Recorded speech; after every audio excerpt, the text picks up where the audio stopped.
Good job. Hello.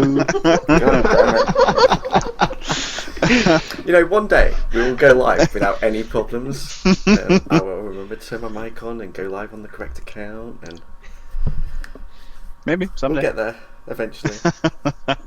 It's a work in progress. Yeah, definitely. Well, welcome to episode 5 of Delving into Dynasty. Thank you all for Dynasty. joining us. Dynasty. Oh, tomato. I know, just kidding.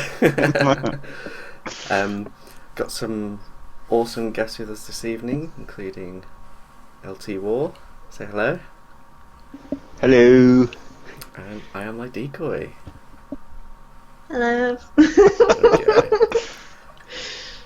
Oh dear. And once again I'm all flustered. How's everybody in chat doing? How are you all doing on this February the 14th? Freezing cold Valentine's Day. It's not too bad over here, actually. We're alright. Yeah? Yeah. No, you're talking to a Canadian. It's not cold for me. It's cold. Canadians lie. They're just too stubborn to realise. That's what it is. Mm-hmm. We're just immune to it. Brilliant. Okay, so we have got an update, although I gather there's not much to it again, unfortunately. I mean, story-wise, there is some stuff to it. It just depends on whether or not any of these characters who really, really want to fight for events that took place several weeks ago are going to get that opportunity. The biggest thing that's happened is the Pope has ordered constructed a tournament ground. So if people on the server don't realize, there is a tournament ground free for use for everyone, except for certain days of the year, for jousting. There's a jousting area, and there's a fighting pit. And the primary purpose will be for a tribunal, so people can come have grievances resolved peacefully rather than just smashing each other's gates in and cutting everyone up into little bitty pieces, which seems to be the current way things are handled now. So the opening day was Friday evening, and Sigurd showed up. And, Sigurd being the charming personality that he is, things escalated through various different things. And that sparked a lot of different storylines, which have been kind of laying dormant, back into action. So everyone's kind of hoping that Sigurd comes back with some of his Seven Hells buddies. If not, all these people who have been training for a couple weeks are going to kill one another. And that was seen when a new group of bandits taken up residence in the Ingvar homestead. They've been causing a little mischief here and there, and a coalition of people went and raided their castle, or their walls, and slaughtered most of them, though one of them escaped, because some people are incompetent, and Booney's a crafty little guy there. So I'm interested to see where that storyline goes, because in absence of some of the wider things banding the towns together or against each other, things like that are going to fill the void. So it maybe means we're moving away from the overall larger storyline and going to start digging into these smaller storylines about towns having alliances and backstabbing people, who they're trying to get to become queen, that kind of thing. So that's where we're at right now. Yep. And hopefully more people start joining the server or playing more.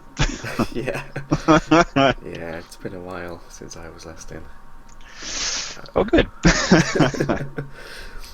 Yeah. Wow. Okay. There's more happened than I thought then. Oh, yeah. Because normally you can sort of pick up bits and pieces from sort of Twitter conversations and things like that, but there's been nothing this week.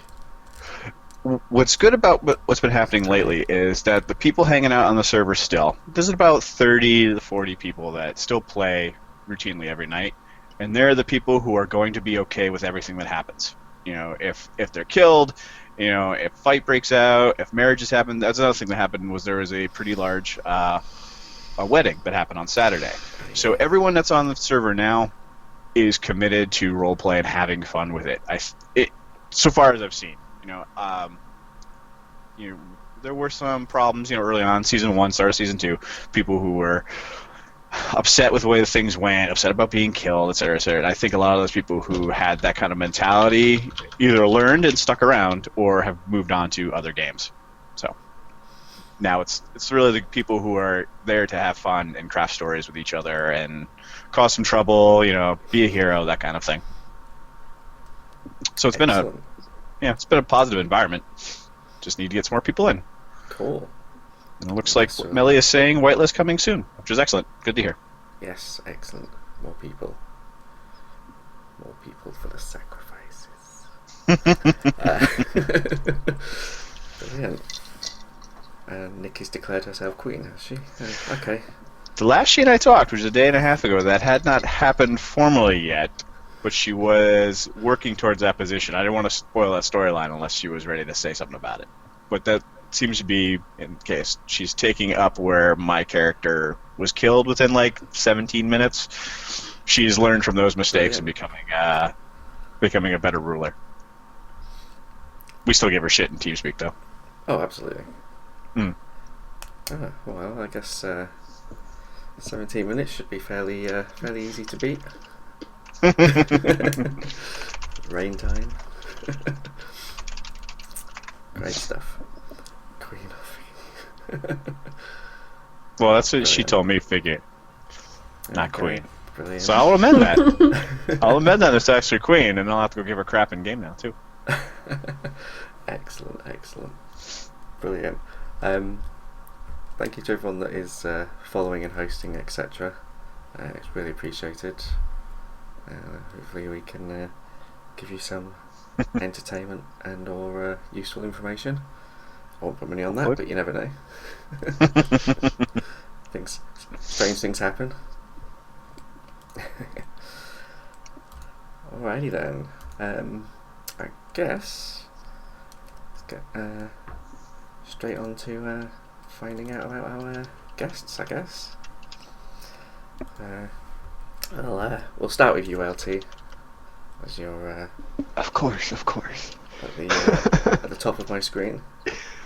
So first off, tell us about Tybolt. Alright, so Tybolt, I'll start with his backstory, just kind of get it started. Of course, he came from another land, and the land he was from a village, I'd say about medium-sized village, that was apart from the king and his kingdom of the land. But his village was mostly warriors. It was a very warrior-like village. So he was trained and taught as a warrior from a young age.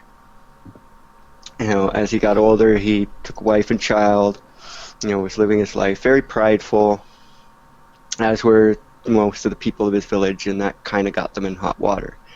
The king of the land actually wanted to make his village part of the kingdom, because he wanted to use the warriors.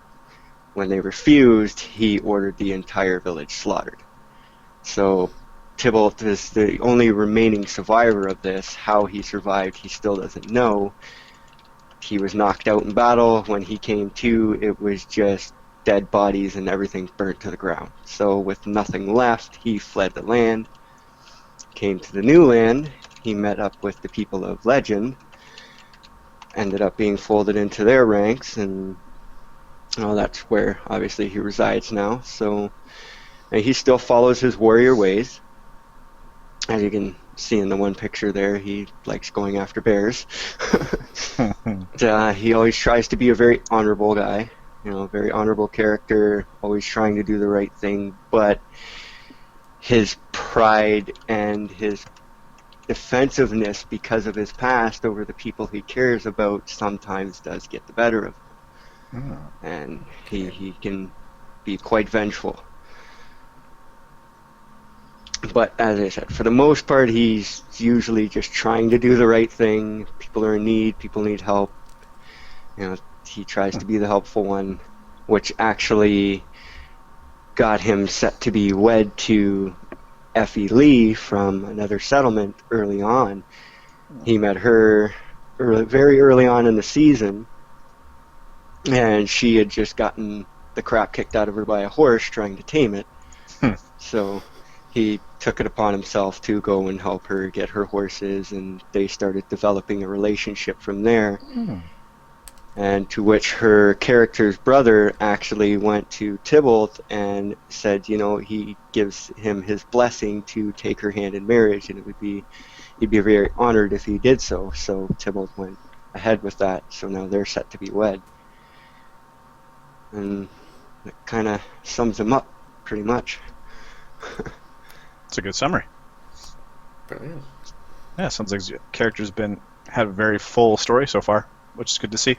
Yeah, well, he's interacted with a lot of people. Most of the interactions have been good. From the first meeting at Crucible there, where kind of had that stare down with Kasim.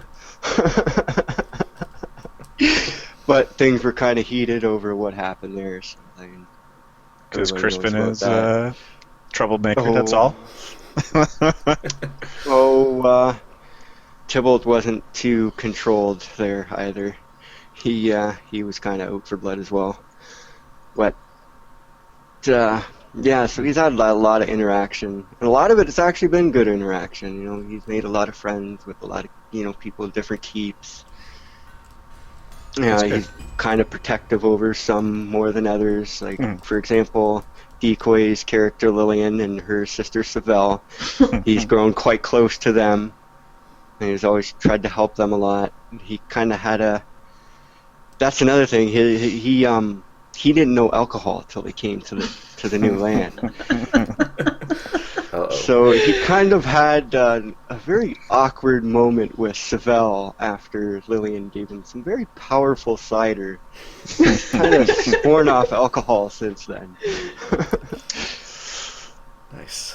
Vengeful nature mixed with alcohol. What could possibly go wrong? So yeah, he's found that alcohol, he doesn't like what it does to him, so he's kind of sworn off alcohol now. He just hasn't had enough yet. Yeah. But I made better stuff. You've got to keep trying things. Wow. So yeah, you've had a very full character.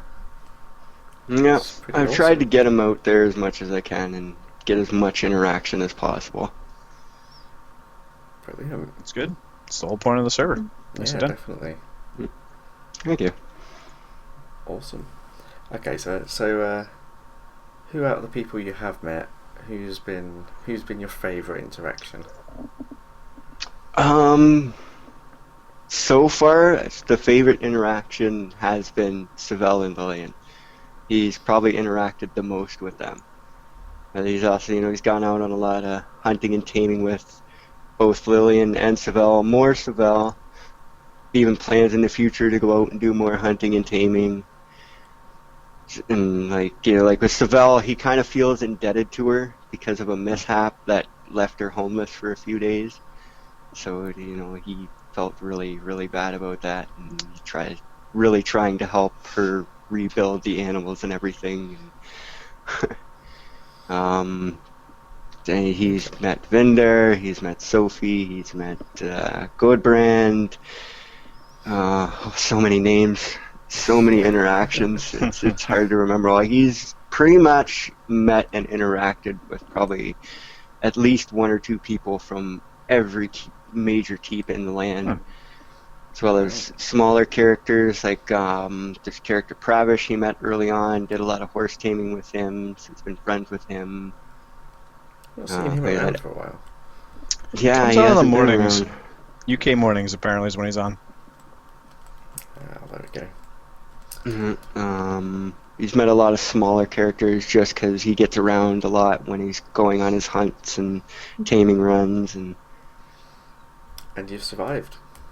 Yeah, so far. Well, like I said, he always tries to be the good character, right?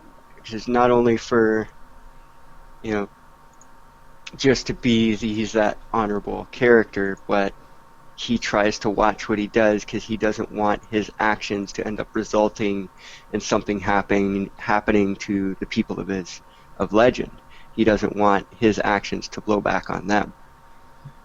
again ties into his past. He's very defensive with the people he cares about, and he does everything to make sure that harm's not going to come their way. And as well as, like I said, if somebody does harm somebody he cares about, he kind of goes off the deep end.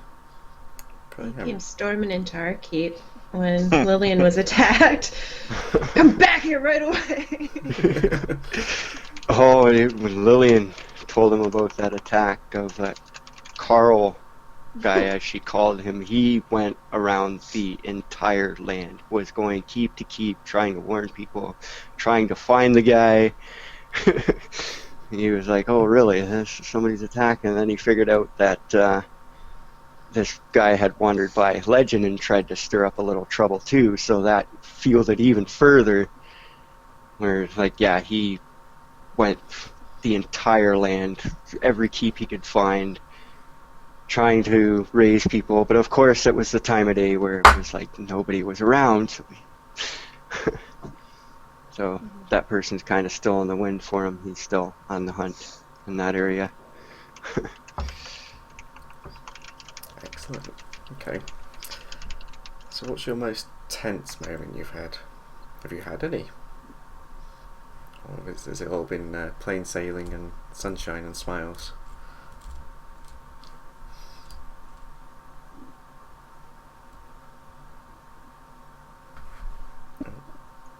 Sorry, I think I missed that.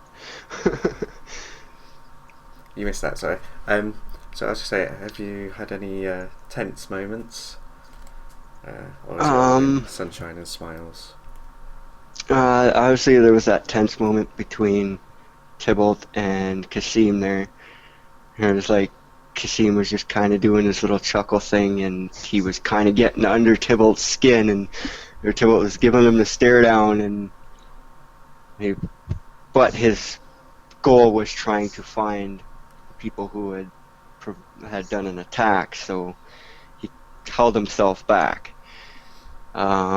There's actually been a couple of tense moments between him and Rhea as well on certain subjects, like the subject of her being the queen and the ruler.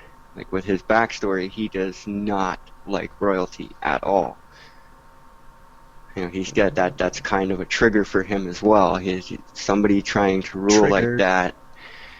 Yeah, but I mean, it was a bit diffused. He talked with Rhea. She asked him, just give her a chance to kind of change his views on it.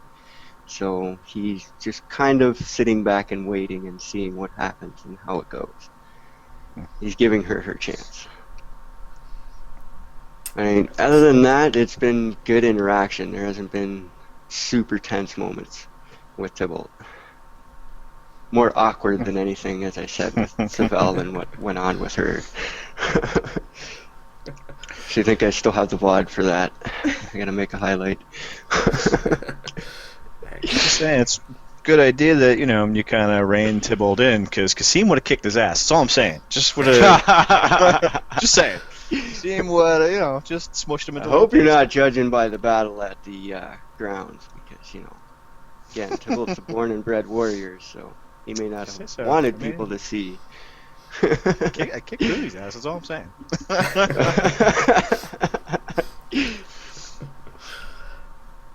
I don't know if he's still in chat. Just kind of poking at him. Excellent. Okay, so where do you see some conflict coming up if Rhea does declare herself queen? Like, again, Tybolt's standpoint on it is, Rhea asked him for a chance to prove herself, so he's gonna give her that chance. He's gonna wait and see how she goes with it. Okay. Future conflict, it's all kind of dependent on others' actions. As I said, like, if somebody were to attack or harm somebody he cares about, then yes, definitely there's going to be conflict. Because, again, he's very defensive, and somebody hurts somebody he cares about, and he's going to be out for blood. Excellent. Alright. have you you still put by the shield maidens? 'Cause I know you used to do that quite a bit. He rolls by once in a while, sees if anybody's around, but he hasn't seen anybody recently, so. Okay. Yeah, I think their monument is starting to shrink, so. Oh well. Yeah, So- he's kind of wondering what happened to them. Hopefully they all got a pox and died. Wow. Wow. I don't know, just throwing it out there. Maybe it's a thing that happened that would be cool. No. I like the shield maidens. Yeah, they're stand-up people. They're great. A great Hey, character. Sorry, Feel me for out. Tybalt's interaction with the maidens, there's never been anything negative between them, so. Mhm. And there's been no reason for him to have anything, against them, just as anybody else.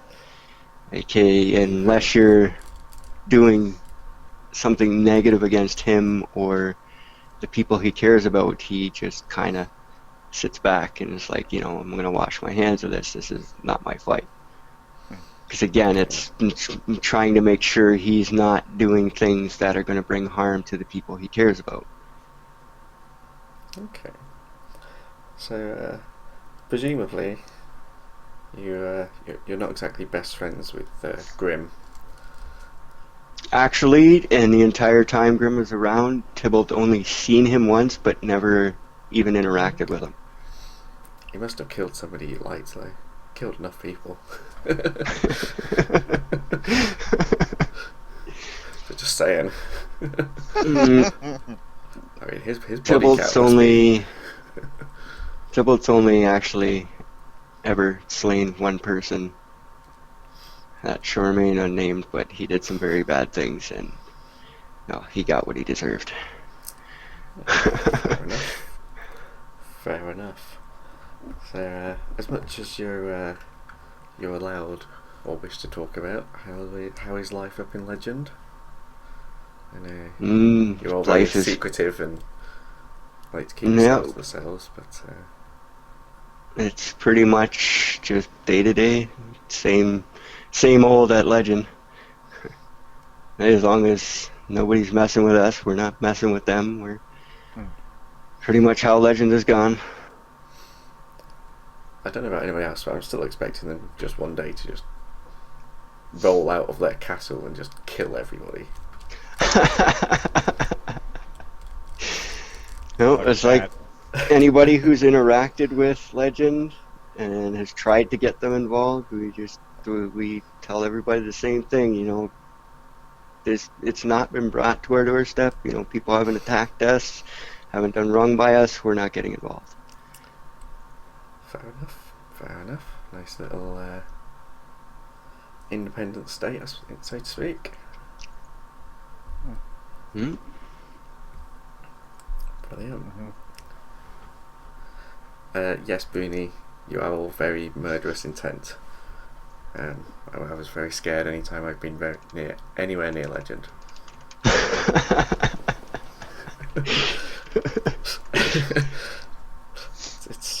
It's always the nice people and the quiet ones. Oh yeah, they're quiet, sure. Some of them. When they're going around looking for who attacked Jocelyn, yeah, they were quiet. Oh, see. That's where I've touched on, it's somebody's attacking, you've seen what the response will be. Somebody's coming after one of our own. That's where it's not taken kindly, and that's where, again, that's a very big trigger for Tybolt because of his past and everything he lost. He is extremely, extremely defensive, and he tends to lose himself. Brilliant. And he's out for blood, period.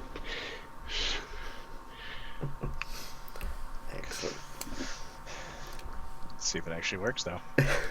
It could be a beneficial trait or not. It could be a weakness. Yeah, that It's a good- could go either way. Yeah, it's a very good character flaw to play with. Definitely. So also quite so it's challenging to pull off. Yes. To do it well anyway. Yeah, it's trying to ride that fine line between getting the proper vengeance and actually taking it too far and getting himself killed in the process. You know? Brilliant. See, Lippy and Melly know what I'm talking about. They're saying you need to watch out for them. Excellent. Excellent. Alright.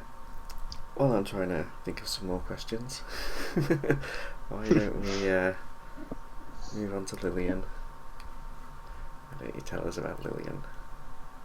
Okay. What do you want to know? Do you want the full backstory, or do you just want to know that she is a As little much as crazy? you're willing to share. Yeah. Yeah, what are you Alright. comfortable sharing? Okay. Well, I guess I'll go with her backstory.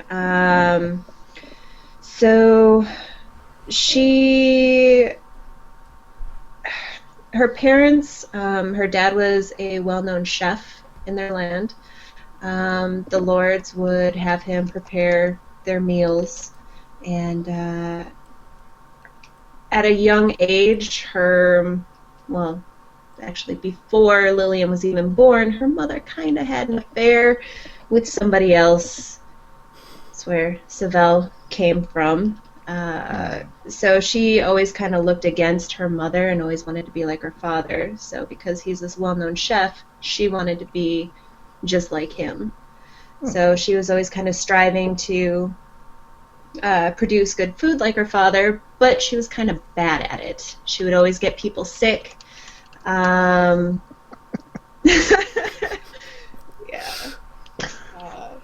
And one day her father had her prepare a meal for some lords, and a few days later her father's just like, we gotta go, we gotta pack up, we gotta move, we're leaving town.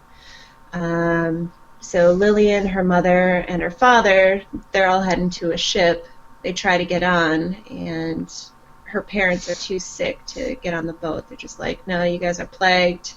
You can't get on here. So they send Lillian with her sister, and they get on the ship and leave. While they are on the ship, there's somebody who went on a murderous rampage, and Lillian's trying to fucking run away from this. Sorry. You can swear. It's the internet. All right. Go ahead and swear. Awesome. And she knocks herself out running into a beam. So she's just knocked out in a pile of bodies and blood, wakes up in this, and all she kind of hears is like some screaming and moaning of people who are still left alive, but I don't know, they're just not dead yet. So she kind of snaps, and she can't fix them. She doesn't know how to heal, so she kills them. And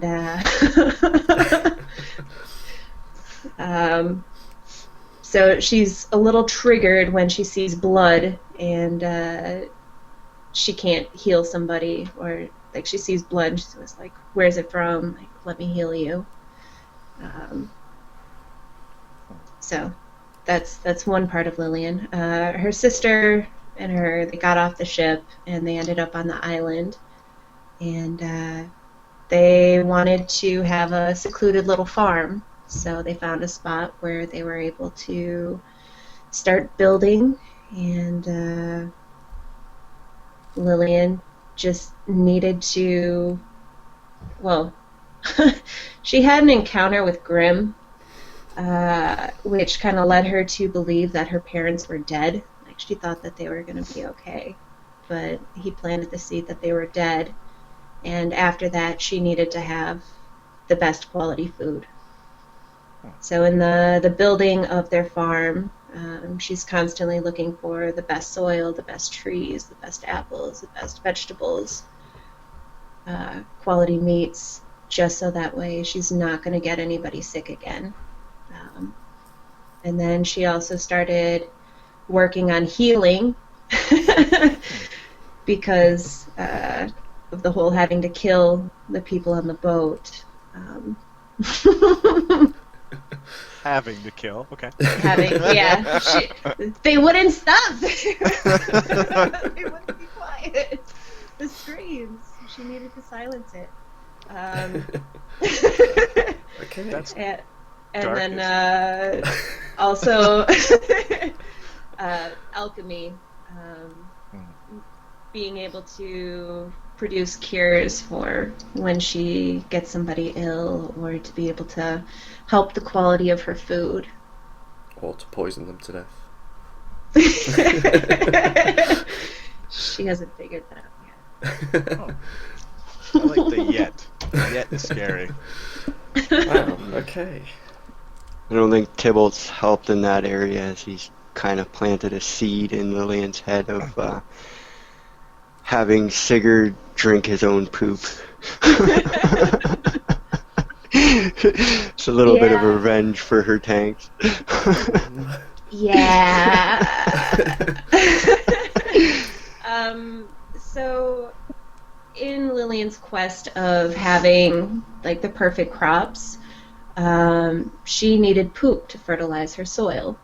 And while her sister and her were out on the beach building snowmen, I think this is when they were building snowmen, she encountered Sigurd and Helen and started asking them if they had poop for their fields, like their horses, anything. And she attacked Sigurd and his horse with her cooking pot.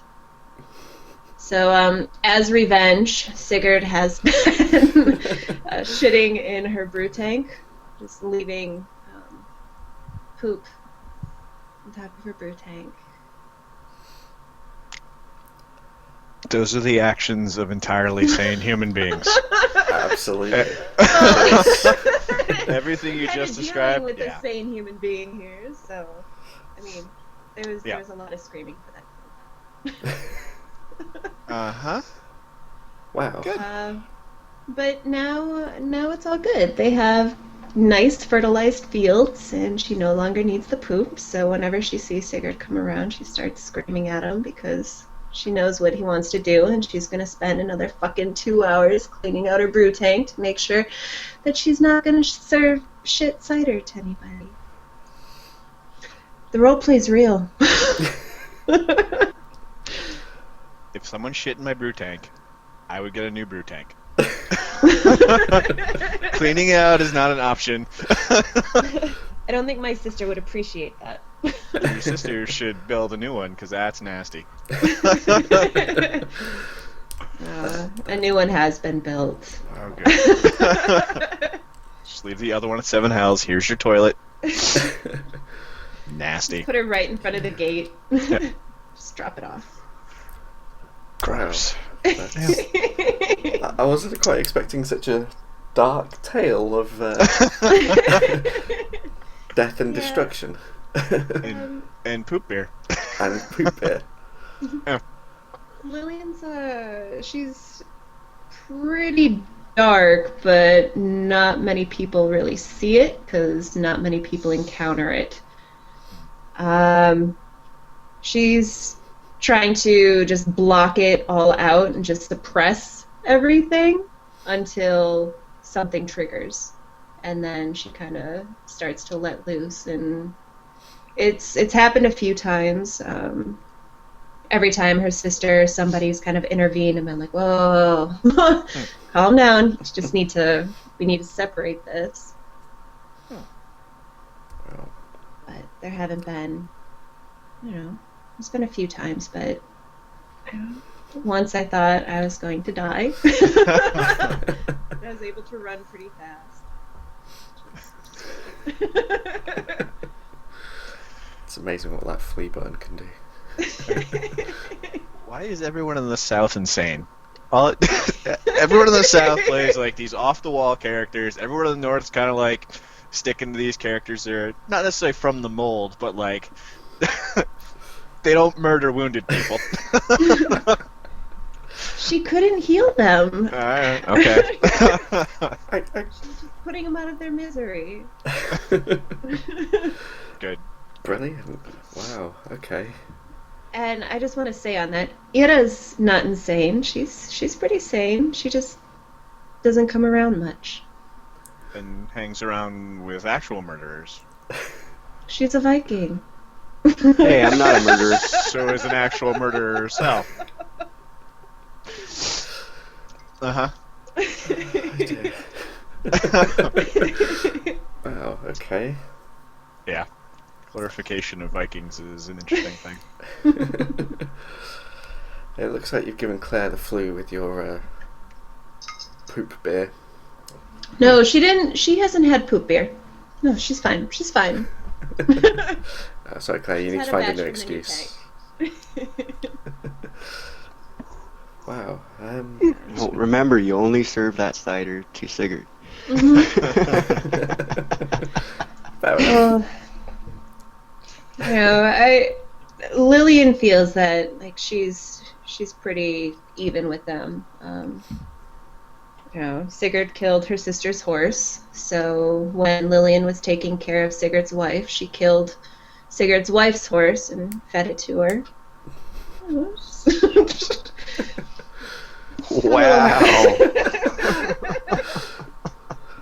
Wow. You did that to your own character? Yeah, Ira wasn't around for a while. Wow. Okay. So, yeah, Starting to yeah, wonder he if is real. Tybolt should be afraid for his life when he's around there. Yeah. It definitely sounds like you should keep an eye on things. Yeah, I'm not going there ever again without armor and weapons. Wow, Lillian's harmless. She's just a little crazy. That's all. So what else would you like to know? Wow. That may be too much information. Wow. Okay, so here we go. Have you killed anyone on the island with your cooking? Yet. No. My sister's gotten sick a couple times, but she was doing good. She reminds me that it used to be shit, but nope, haven't killed anybody with my cooking. Woo, improvements. Wow. My cooking's made people stronger, so that's Excellent. nice. So basically, we need to come to you for food, as long as we're wearing armor, and have somebody to test it. As decoy, I haven't found a way to be able to poison any food. I'll be honest, I've tried, but it doesn't work. So you could do RP, but I haven't found a way to actually make it work. I've done the alchemy thing where you get 2 food flavorings that also have a secondary effect of lowering your hard or soft hit points or stamina. And every time I put it into food, or every time like I actually craft the food flavoring, it doesn't do anything. It's just a regular food flavoring. Yep. I've tried making improper honey too, but it doesn't show up in my... So I make the improper honey, and it shows up as something different in my inventory. It doesn't show up like the picture. I think it just shows up as poop. Oh, that's I what think. thought that's what it looked like in the crafting menu. It looks like it on the crafting menu, but it doesn't show up as improper honey. It just showed up as poop. Ah. Dung. Well, I mean, I guess by definition that is improper honey. Yeah. I But haven't touched that one, so I don't know. I'll have to try it again. well, that would be interesting. Maybe try and find out whether food poisoning actually maybe it's not in the game mechanics yet. Yeah, I even had my sister. I was like, okay, so I I think I tried having her eat it, or I ate it myself, and I was like, get ready to heal me. Like, I'm going to eat this. I don't know what it's going to do to me. It didn't do anything. Probably just a bit of bad breath after munching on dung. Oh, no, I didn't eat the dung. This was the poisoned food. Oh, I thought it was the improper honey. Okay. Yeah, because when I was creating Lillian, I thought it would be pretty cool, like, because she was such a terrible chef, it would be neat if her cooking actually got people sick. Yeah. But she's gotten better, and now it's no longer a problem. Now she's able to craft, like, 100 quality stuff. So that's Excellent. exciting for me. So, Wow, it's very everybody useful. needs to go find Lillian to get those skill boosts up. Yep. Wow. Okay. If you really wanted to poison somebody with food, I mean, you could talk to Brody and get his bun recipe. Brody doesn't like me because I tried to give him cider. Ouch. Scared of me. Because the Shield Maidens gave him cider once. And he thought that they were trying to poison him because he didn't know what being drunk was like. So I tried to give him some, We and were trying to poison him. fucking love Brody. It's a very interesting character. I think my sister lot was of trying to do fortune. a little bit of matchmaking. Sorry, a little bit of what? Or a lot of... No, he's a very interesting character. He's got a lot of facets to him, a lot that could be pulled apart, defined more. And you wouldn't expect that from just, oh, yes, my lord. You don't get it from the outside, but every angle you see him from, he's got more and more to him that shows that Lou put a lot of thought into this supposedly, soft-headed character. Mhm. Or it's all spontaneous improvisation, in which case that's also brilliant, but a different kind. Definitely. Oh, sorry, you were saying? Yeah, you were saying something. No. Good. Hey, wait till you encounter Lou's character, Rebecca. Oh, God. I've seen the streams. Oh, Tybolt's encounter with her was quite awkward for him, to say the least. He's like trying to tell her he's set to be wed, and she's basically trying to jump him. So he's like, what do I do with this?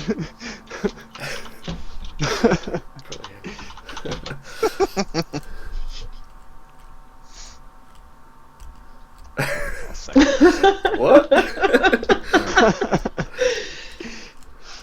Yeah, thankfully for that, he took her to Crucible, and then VoIP issues went nuts, and that kind of ended that interaction. So it got Tybolt off the hook. Excellent. Okay, so apart from some perhaps dubious encounters with Sigurd, what other interesting encounters has Lillian had? Oh, Any shit. that not involve poisoning or death or some other vile act? It's fine if they don't. I'm just merely curious.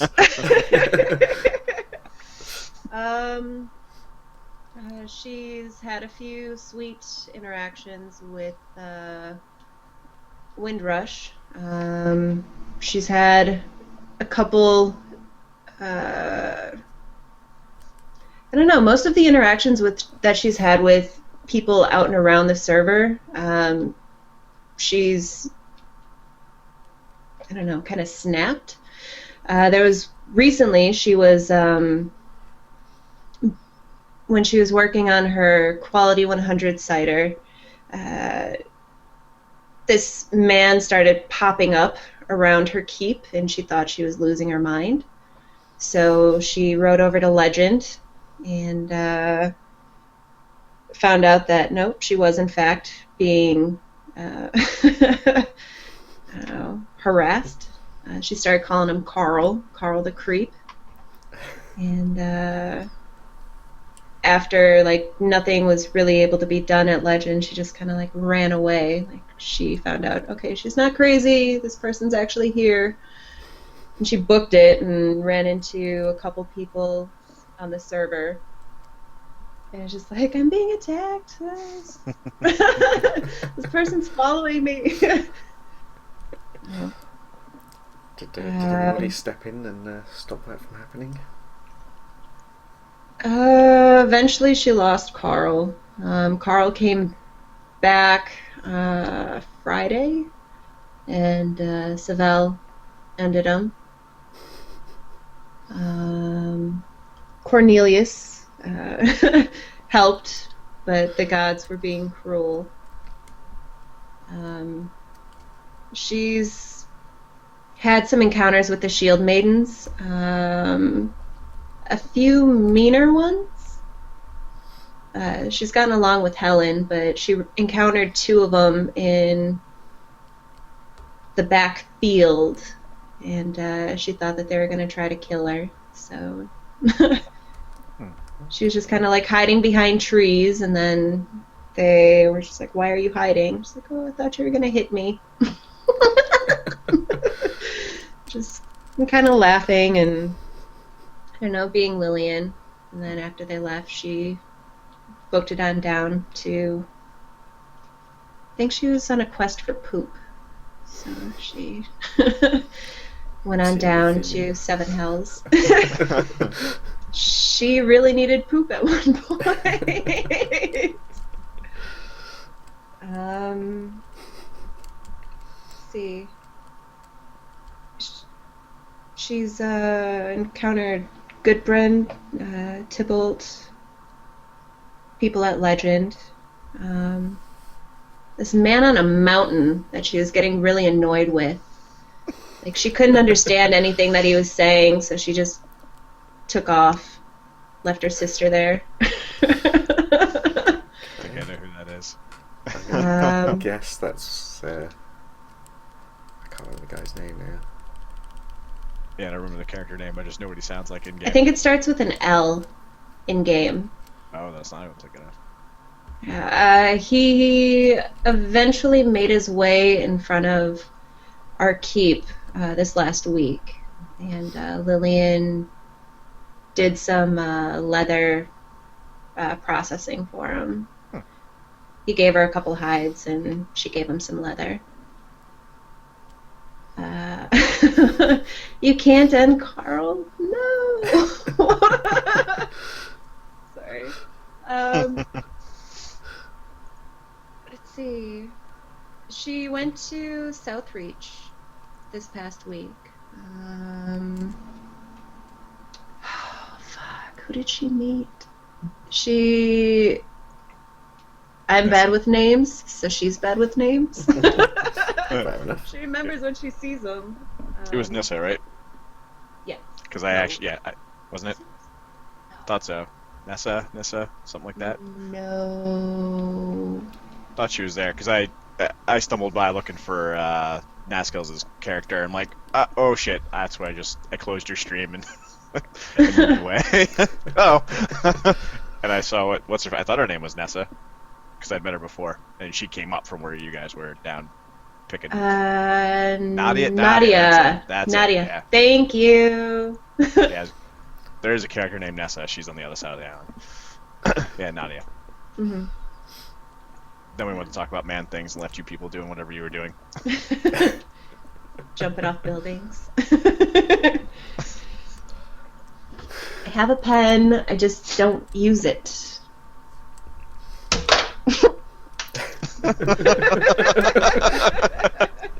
Suck it, Cage. In fact, yeah, suck it. Got to. If I had a cam, I'd be holding a pen right now. Just put a pen on War's screen. Pictures. I don't really have any easy way to do that. Never mind. Sorry. You can imagine it, people. All of the encounters have been pretty pleasant. Kind of silly. Yeah. Okay, brilliant. I guess that's why I was probably so surprised she had such a dark history. As I said, she's suppressing a lot. I think most of the darker conversations or most of the darker RP that she's had has been with her sister. Just because she knows the past. And she's the only person who's like hung around long enough to That hasn't been killed by cooking. Yep. Or alcohol poisoning. Huh. Yeah. Yeah, alcohol poisoning. She's a pusher. Brilliant. So, did you go to the cider festival? No, Cool. I Awkward. didn't. I wanted to, but I had just gotten back from PAX, and my schedule was still pretty wonky. 2 o'clock is normally when I fall asleep, and I think it was starting at like 3 my time. But yeah, Lillian really wanted to go, and then after the cider festival, she found out that somebody had a quality cider better than hers, Uh-oh. which triggered a lot of grinding. Yeah. Sorry, Cage.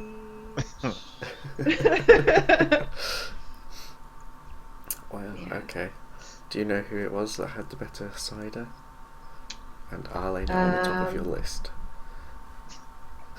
Well, I had heard that there was a queen who had a cider that was 5 points better than my best at that point. She didn't make it. She just brought it. Okay. But yes. I'm seeing more helping people. coming along. Well, the maker was there with her. But yeah, it was Rhea who made it. But I believe it was Edgar who had crafted it. And then yeah, since then they've bumped it all the way up to 100. Nice. And yeah, yep. So yep. It's hard. Such a Yes, grind. Yeah. It's like you can get up to sort of mid-90s, maybe in an hour for most things, maybe Yeah. 2. But those last 5, certainly the last point on anything, just seems to take forever. Yep. And that's where the good food comes into play. Get that skill multiplier up to 5.5. Yeah. Yep. Then it takes maybe only 10,000 clicks instead of 100. I was constantly eating like 4 or 5 ingredient foods just to get the multiplier up, and then the whole time I was gone at PAX, my sister had been getting apples, so I had a lot of apples that I was able to press. I think I pressed over like 3,000 apples. Wow. That's awful. And then I also processed a whole bunch of fried beast and boiled eggs. Just all of the little things that you can crank your cooking up with.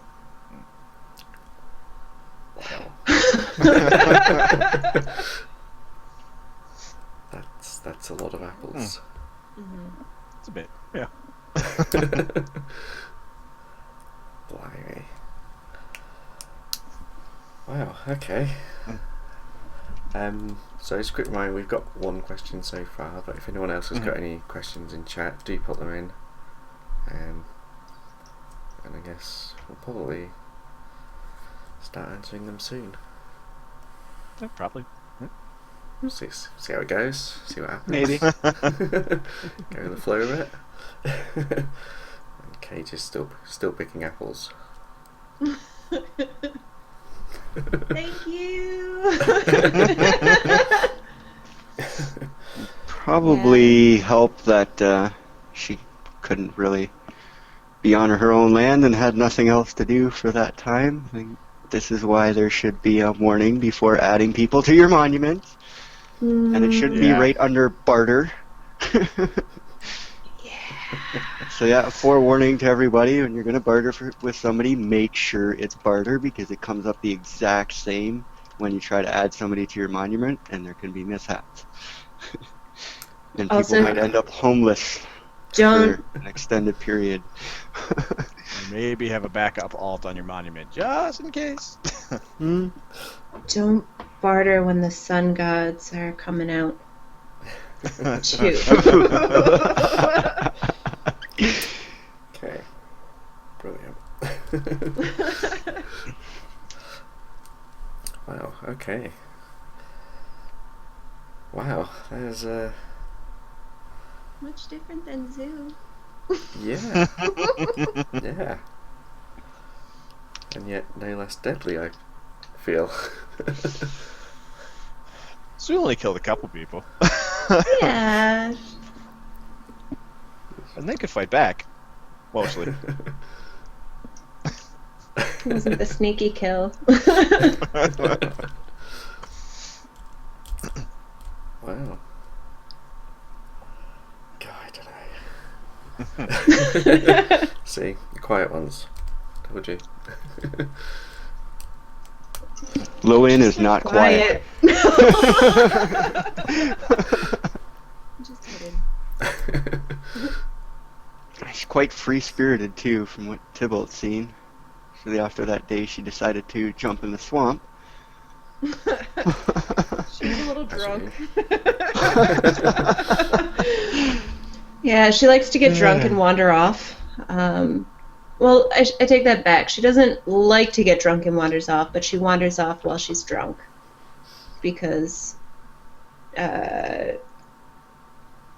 she doesn't really know where she's going. She thinks it might be fun to go fishing, and then she doesn't know how to get out of her own land.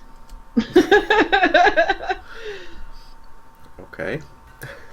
From what I've seen on stream, it seems to end in some, not end in, but result in some pretty good and random RP encounters, because you don't know where you're going, and you end up like, here's this random dude building the road, let's go talk to him, and then your character's drunk, and then you start up a whole thing, which is pretty interesting, I think, anyway. Yeah, encountered the man building the road, Subutai. And then I encountered another man who was building up on a hill. I don't remember his name. I remember if I see it. That's what I am as well. Yeah, same. I've got somewhere. I've actually got a list of people here.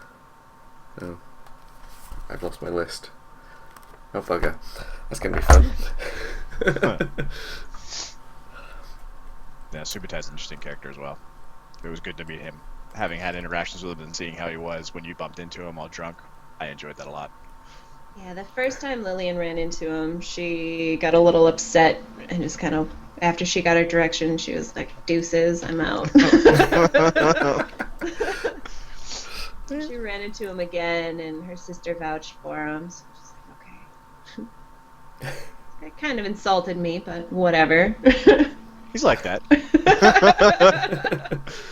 It's a little insulting, but he's interesting. I like that character. Original sex guy voice. Yeah. I feel like missing something there. Smiley D-face. What? That was, Lillian and Savell encountered Smiley's character for the first time and heard his voice, and I think he could have had two wives right then and there. Okay. Yeah, Makes Tybolt sense. was in the water swimming with Savell, and saw this horse ride up. So I went down to the beach, heard him talk, and saw that he was bleeding. She's like, "Why are you bleeding? Let me fix you." And Tybolt's like, "I could heal you." I was like, "Back off." Excellent. Yeah, and then proceeded to try and punch the elks again. Killed it. I killed it. Wow. Lillian's not the best hunter. Punching elk and hitting them with shovels. If it works. I heard you were getting ready to save me, though. Thank you. Yeah, he's, Tybolt's seen her attacking elks and trying to punch them and worried that those elks were going to kick the crap out of her they got down too low in their health, so yeah, he was ready to pull his bow out and start shooting them, but Lillian decided to take her bow out and kill them, so he was like, oh, alright. I'll stay in the water then. Swimming. But again, that just goes with the nature of Tybolt and being very defensive and protective over people he cares about. And Lillian and Savell have become characters that he does very much care about. He's had a lot of interaction with them. And it's been very positive for the most part, aside from his drunken episode. But, you know, he smoothed that over. He's fixed things there. Wow. Brilliant. Alright. And you've been knocking balls out with the shovel. Yep, that was Terry. How does You it knocked Yeah. out Terry? Mhm. Always protect Dave, knock out Terry. Or kill Terry. Terry Wow. seems like a monster. Terry's a twat. Wow. Alright. I thought Jay was very clever just coming up with the name Terry for the boar, but then watching him in other things, Terry seems to be his default name for stuff. So there's like Terry the zombie chased him around in DayZ, stuff like that. Oh, okay. Terry's his go-to name for shit that annoys him, especially when he's singing Dance Magic. Beats Bob. Oh, I miss Dance Magic. He was singing Dance Magic in the woods the first day he was playing Life is Futile, and he was playing that and then dancing around, and all of a sudden the boar was chasing him. He's like, "For fuck's sake, Terry, leave me alone!" Meanwhile, Buzzard's in town just watching him, laughing his ass off. Oh, I have a God. question. Puns involved. Eh, what's up? What's Dance Magic? Please watch The Labyrinth tonight, and then thank us all tomorrow. Yeah. I've watched The Labyrinth, but it's been many, many, many years. I gotta just do this for a second. See what you've Uh-oh. done. Yep.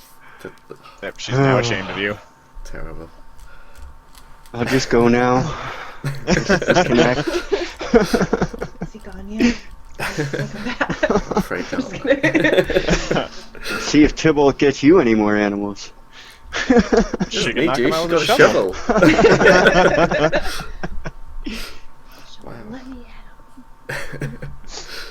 Brilliant. Okay, so everybody, the moral from that story is you have to go and watch The Labyrinth now.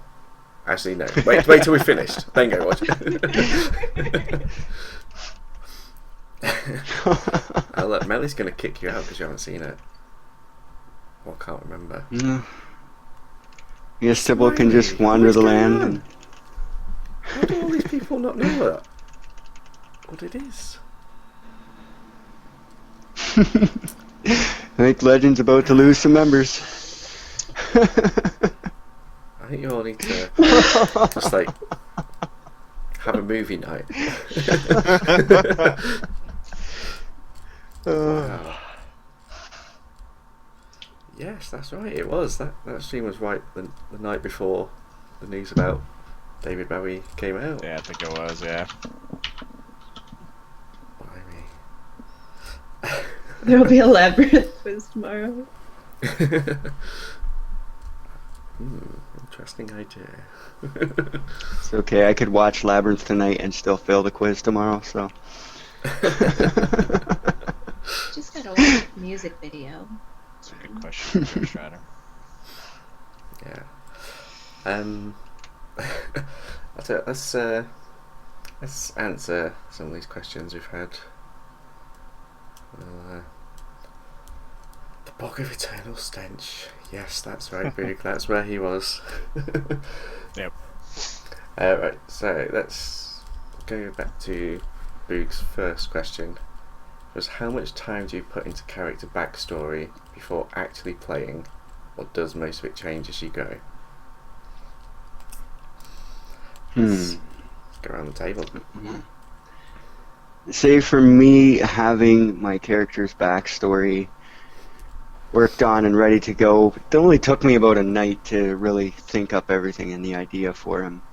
And having it established worked to actually carry my character forward, and what he was going to do and how he was going to be basically shaped his whole, the whole character. So for me, the backstory was quite important to have done before I actually did the character. All right, makes sense. I started off this season with Ira, and I already had a little bit of her backstory, like just going off of Sigurd's history. That didn't take much, and then the rest of her just kind of unfolded the first stream of season 2 with her encounters with Grim, Patty, and Sigurd. So that one just kind of unfolded, but I still wasn't, like, I had my other streams that I do during the week, so I wasn't able to join them all the time, and I created a daytime character, Lillian, and she probably took like 2 days of thinking up a backstory of. So I let out a laugh at work. I let out the Lillian laugh, and one of my coworkers commented on it. So the character came from that, and I was just thinking about it at work. So I needed to have a reason as to, yeah. Making cinnamon rolls. Okay, what's her backstory gonna be? Excellent. So we talked about that a couple weeks ago, is what to bring to your character, how to really get it. It was mostly geared towards people who want to get involved in the story in the RP and don't really know where to go. They might be a little shy about it or something like that. So we started talking about creating primary motivators, what drives the character, what's their disposition around that, and then give them a couple personality traits. That was like the bare bones. That was the framework for creating a character. And then Pax turned it around and saying he'd like to start with the backstory first. And so I really was thinking about that, and I think everyone who creates a story will do it in both ways. They have the part of the backstory, they have a skeleton of that story in their brain, what they want to create for a character, but they know where the character is right now in time, and then the backstory starts to fill in from there to meet how do we create the character in present day from that backstory. Is that something you guys feel like you're doing with that? Like you knew you had a character that you wanted to do, so you had to laugh for that character. LT, you had a character that you knew you wanted to be, defends his past. But did the backstory fill in from knowing where they're in the present, or did you really start with, here's my character as a child, let's bring him up to the present, what would he be then? Yeah, I worked from the backstory up. I was like, okay, I figured out what his backstory is going to be, what his past was going to be, and then moving forward, I base his actions and what he does off of what his past is and the effect that it had on him psychologically. With waking up to everybody dead. He's lost his wife and child, all his people. So now this way, now he's very defensive with people, trying to harm the people he cares about. So yeah, his backstory actually shaped everything he does. But that's just for me, In my outlook on it is that some things are going to work for some people, like my way of doing it, or other ways of, like you said, starting with the bare bones and then building off it. I think it just kind of depends on the person and how they want to do their RP. Yep, I agree. I've had a few different characters that I think I've had different approaches to how they've evolved. Like with Lillian, I had the laugh, and I was like, okay, she has this laugh. It's really creepy. She's going to be a little crazy. Why is she crazy? Created the backstory. And then once that was created, everything from it has just been like her kind of suppressing and trying to move forward. With Ira. It was just kind of a bounce off of Sigurd. And that's how that one formed. When I had Raya season 1, she was made when Zoo couldn't do anything.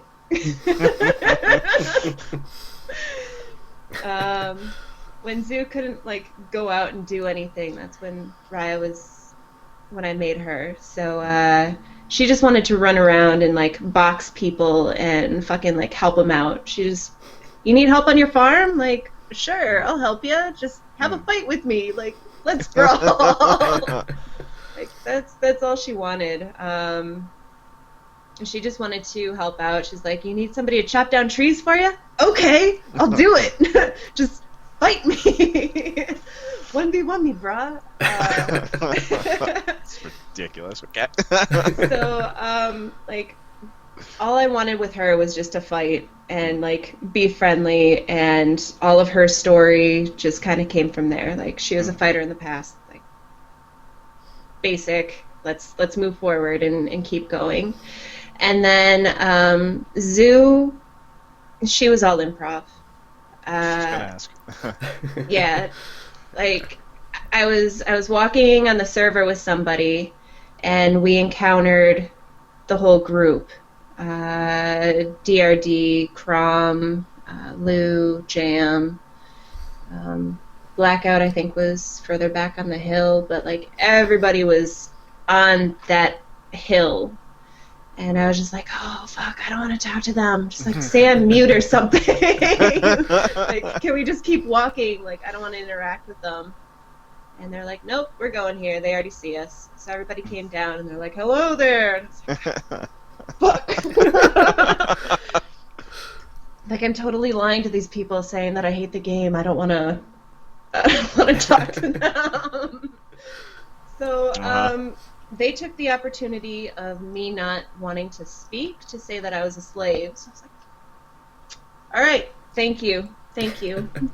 Okay. So when they talked to me, I just tried to hide my voice because I didn't want them to know who I was. Very quick, short answers, and yeah, the rest of Zoo's character development was all kind of improv and just building off of the fact that she was a freed slave that didn't speak English. So that's after I had that, and then I was at work, and I was like, well, I'm going to play this game again, and I'm going to have to RP with people, and if they ask me about my past, I should probably have something. So I came up with her backstory while I was making cinnamon rolls. It's always with cinnamon rolls, huh? It's a very time-consuming task. So improv is a bit of what I was talking about last week, and even though we all come up with elaborate backstories or whatnot, from the moment we hit play, it's all improv. We don't have a script. We may have some agreements with some players here and there to meet at certain times so we can get story going if we want it, but all the dialogue, all the interactions, it's all improv, and that's usually, I've never just picked up a character and dropped it into a world and just like, I'm going to go wherever it takes me and I'm just going to make up answers on the fly. I've never done that, and so I was curious if any of you guys, it seems like you did with Zoo, had done things like that, because when you improv, when you do things like that, you're just playing the game to have fun, and you're saying yes to the story and expanding more on it. So it was really interesting to see you. So you have a character, you didn't have any story with it, and then went on to become one of the biggest fan favorites of season 1. And, like, it was really the interaction between Manish and Zoo that brought, 50 people to war on the last night. All of that escalated from, Manish's power, and he was getting at Asher via Zoo. And that all came about because you were walking along on the beach and you're like, I don't want to play with these guys, I don't want to do it. And someone threw you. Which, I think is interesting. The whole story came about because of just like, you didn't want to talk for about 2 minutes while passing people. Pretty powerful RP, I think. pretty impressive. Wow. Oh yeah, the delay in VoIP. Yeah, that killed or drove a lot of RP. Oh my god. And then there was one moment with Zoo that I was dying, and Jam and we talked about it later. It was when he took me to the beach and was talking about how he was looking for somebody to carry his air. Do you guys remember that?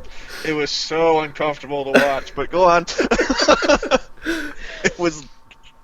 You ever feel uncomfortable watching someone do something? Like, it's even like, please stop.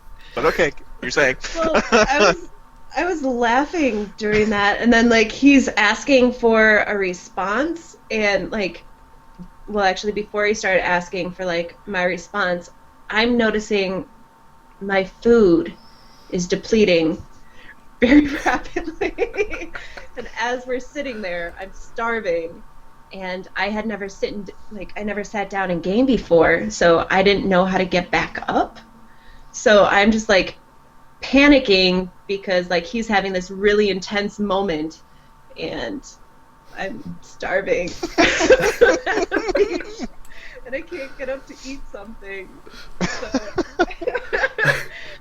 it was just incredibly I don't know. It was a cringy moment, but I think it kind of worked out, and it helped form Zoo's character of I don't know what to say here, so I'm just gonna say one of the few words that I heard somebody else say a little while ago.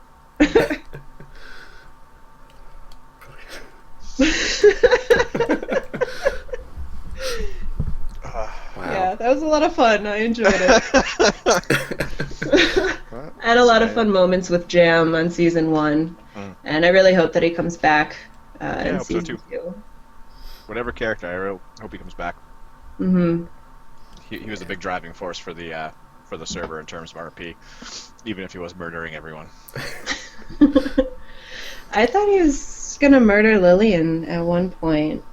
I was a little nervous. I don't know. I think everybody was nervous at that point because I'm pretty sure I know what you're talking about. We were all watching the stream going, oh my god, what is he gonna do it? Oh my god, is this gonna happen? What is he doing? Yeah. His Yeah. character so Sometimes. far hasn't murdered women, so I think that's a point that he isn't talking about that is there, though. He hasn't murdered any women. If it happens, I wouldn't be surprised if it's Lillian. I think it'll be Rhea, but yeah, that's just me. Well, there you have it. Yeah. And move on This to the next comment question. from Boog.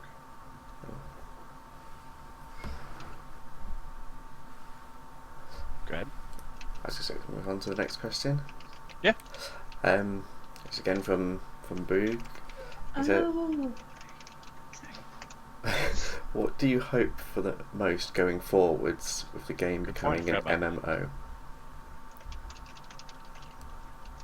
I won't play the MMO, so You won't. I won't. Too many I people? think it's going to be too large a scale. You're going to have so many different people in there, and it's going to be really hard environment to really control rules-wise and stuff like that. I think a server like Twitch Dynasty, where it's more people that do the RP, know how to do the RP, can follow the rules, it's more controlled. A lot less problems. I think with the MMO, there's going to be so many issues there, especially with people not following the rules of the server, and it's going to create strife between people, so on and so forth. I'm not looking forward to the MMO at all. I probably won't play it either. I'm the same. Yep. Mm-hmm. I just think with that many people on the internet Yeah. in a random server. Do you think Yes. VoIP's gonna work? They said they're creating their own new solution Yeah. for it. The reason why the VoIP is laggy now because it connects into Steam's API for it, so that's what introduces the delay, and then Yeah. whatever else. I remember hearing that. Yeah. But I've played MMOs for a long time. I don't have any desire to get involved with this one, especially if the quality of the game. I love the game, don't get me wrong, and I don't want to knock it, but the amount of crashes that are built into this game, VoIP issues, all that stuff, I don't want to deal with that on a 10,000 player count. It's especially if they have the same mechanics where my horse isn't my horse, even if I get off of it on someone's territory. Like, that's one of my number one pet peeves. I hate that mechanic. And you're gonna have 10,000 people slamming into one another. There will be zero roleplay. There will just be siege engines smashing people's. Like, they'll have 3 walls up. Doesn't matter. Hit them with a trebuchet. That's the stuff that's gonna happen on that MMO. I may be a little harsh about that, but I don't think there's gonna be I anything think there. you're right. I think if you're lucky, you'll get a few decent settlements up, but as soon as one person gets the trebuchet going, it's just gonna escalate, and there'll just be siege engines flying everywhere. Yeah, it'll be Excuse me. complete and utter griefing and trolling the entire time. Yeah. And maybe it Yeah. won't be. Maybe I'm judging humanity too harshly, but I think we've got like 7,000 years of history to dictate that that's not going to be the case. It's just going to be a shit show. Yeah. And if it's a paid-for subscription, like most MMOs try to do, and then they're just going to convert to free-to-play within 3 months, and then in 6 months later they're going to be defunct. Yeah. Sorry, that's a little negative, but Mm-mm. No, it's a fair point, though. Oh.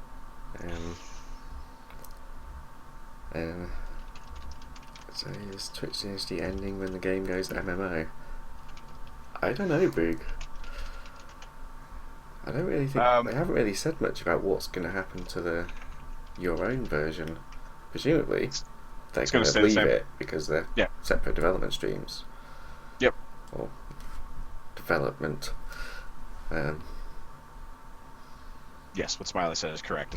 They'll be 2 separate Yeah. paths. So they'll name it some equally confusing title, like Life is Feudal, Our Everything, instead of your own. It won't make any sense. Yeah. The Russians are confusing people.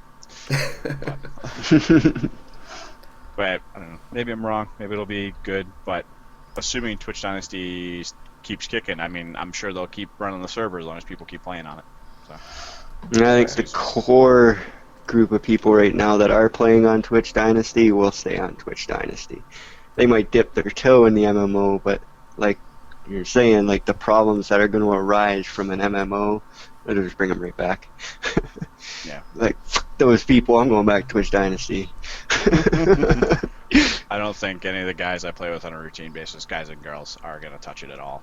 So, I mean, Legend is like a third of the server, Crucible's like a third of the server, and then, we got the rest. Only because we've got pretty large groups. So, Yeah. that wasn't discounting anyone. It's just that people have like 4 or 5 in their towns. So, Okay, you say that you have pretty large groups. Is anybody ever on? Every time Lillian goes up to Crucible, no one's ever there. have you been? If it's been the last few days, we've been kind of chilling out. But yes, we're around a lot. We just don't hang out in town anymore because the construction is completed. So we're running around. Okay, because But a lot of my guys have been a little disenchanted with how there's like 10 people on sometimes. So they've been playing other stuff, waiting for peak times, which is a little past when you're playing. And no. I had like 7 or 8 of my guys. I missed it, but they were at the tournament on Friday. That's all. The Pope is in our town, and he created that tournament ground. So that was the whole thing. They were doing it. There was like 30 people there, but a big chunk of them were us. And Ira just found out about all of that. I think the tournament ground sounds pretty neat. I know that Shield Maidens had their pits, but with them not being on, I haven't seen anybody over there. Yeah, not for a little while. Yeah. There we go. Yeah, I don't. Hopefully, it won't go anywhere soon. Hope not. hope we get a big influx of whitelisted people and they can join in on the fun. Yeah, I think it's need some fresh blood on the server. Let them get out there. Hey, we just had fresh blood on the server. 3 people perished. It's not quite next what I time we meant. can bigger fight. But Ghost Rider's question actually was regarding that. So do you want to hit it up, see, or? Go nuts. Ghost Rider asked what effect on the people in relations to the server did the people that took over. Hold on, let me back up. What effect on the people in relations to the server did the people that took over the old Ingvar homestead have? Did it add any excitement or reinvigorate any stagnant RP between the different keeps? Let me jump on that one because the storyline I got going right now was using those ruins. And we had used it once or twice, and then we showed up and there was a damn monument in the middle of it. So we had some interaction with Rolf, and we're telling him, it's going to get loud around here. We're not going to stop training here. But once you guys started building walls in there and stuff, we let it alone and we moved off elsewhere. But that was a prime point for why my character got the other groups riled up to go attack them. Because they were like, we should go wipe them out. I'm like, why don't we go get them now? Why don't we go get them now? And that's what drove and got all those towns together to go wipe them out, because I wanted those ruins, damn it. So, but yeah, that's what we're... Not everything has to be fighting, but we've had so much RP in fighting that was so one-sided that, yes, characters like that are interesting. And I saw some comments that those characters weren't exactly throwaway, and LT, correct me if I'm wrong at all, but like their whole purpose was to spark some events on the server. And create some excitement, and losing those characters is no sweat off our backs. We expected them to die. I would hope that anyone who is antagonistic, like you're saying, understands that they may die. I would like to see a group of people who do that, but they were how do I phrase it? You guys are on one end of that spectrum, and I feel like the Seven Hells on the other end of that spectrum. So there's the middle where there's banditry or bad guys or persistent storylines that perhaps aren't so murder all the people as Seven Hells were. So like I heard some rumors that they were talking about doing kidnappings and things like that, which would be amazing. So the fact that Booney's character got away, I hope that keeps that character less of a fire starter event kind of thing, and more like, here's a character who now has even more of a reason to do what he's doing. Go get some more people, start up a bandit enclave or whatnot, and really, raid towns, burn farms, things like that galvanate the rest of the people to go fight them. And if it ends with, one side being completely wiped out, fine, but, keep it going for a couple weeks. That's what I'm looking for out of the game. So it was good. It was fun to do that, and I was really trying to not have so many people go attack the other night, but at least diplomatically for my storyline it worked out well. But I was like, guys, this is like 15 or 16 of us for 3. It's going to be a shit show. Let's fucking go do it anyway. And we all had a blast. The idea was to take them a little further than they went, but I don't think my character helped that situation with having somebody wanting his head after his first appearance. He kind of sparked some hatred there, and that's what ended up leading up to everything, because they were going to settle it with Alex the Brave there, have my character duel him, and then everything sparked off from there. Yeah, I was saying earlier, it was a perfect storm for you guys to show up right where you did. Tensions were already high because of what happened at the tournament ground. Those guys, Slevzig was coming to look for my character, who had approached them like, we need to fight, you guys have to fight, let's get doing it. So we just all met up right there, and then here comes a couple of, I'm not going to say assholes, but argumentative, conflicting personalities, and Subutai was ready to fight someone. And here you are, and he's just like, that's it, get off your horse, what's your name, I'm going to fight you. And I was like, this is perfect. You guys found the right time.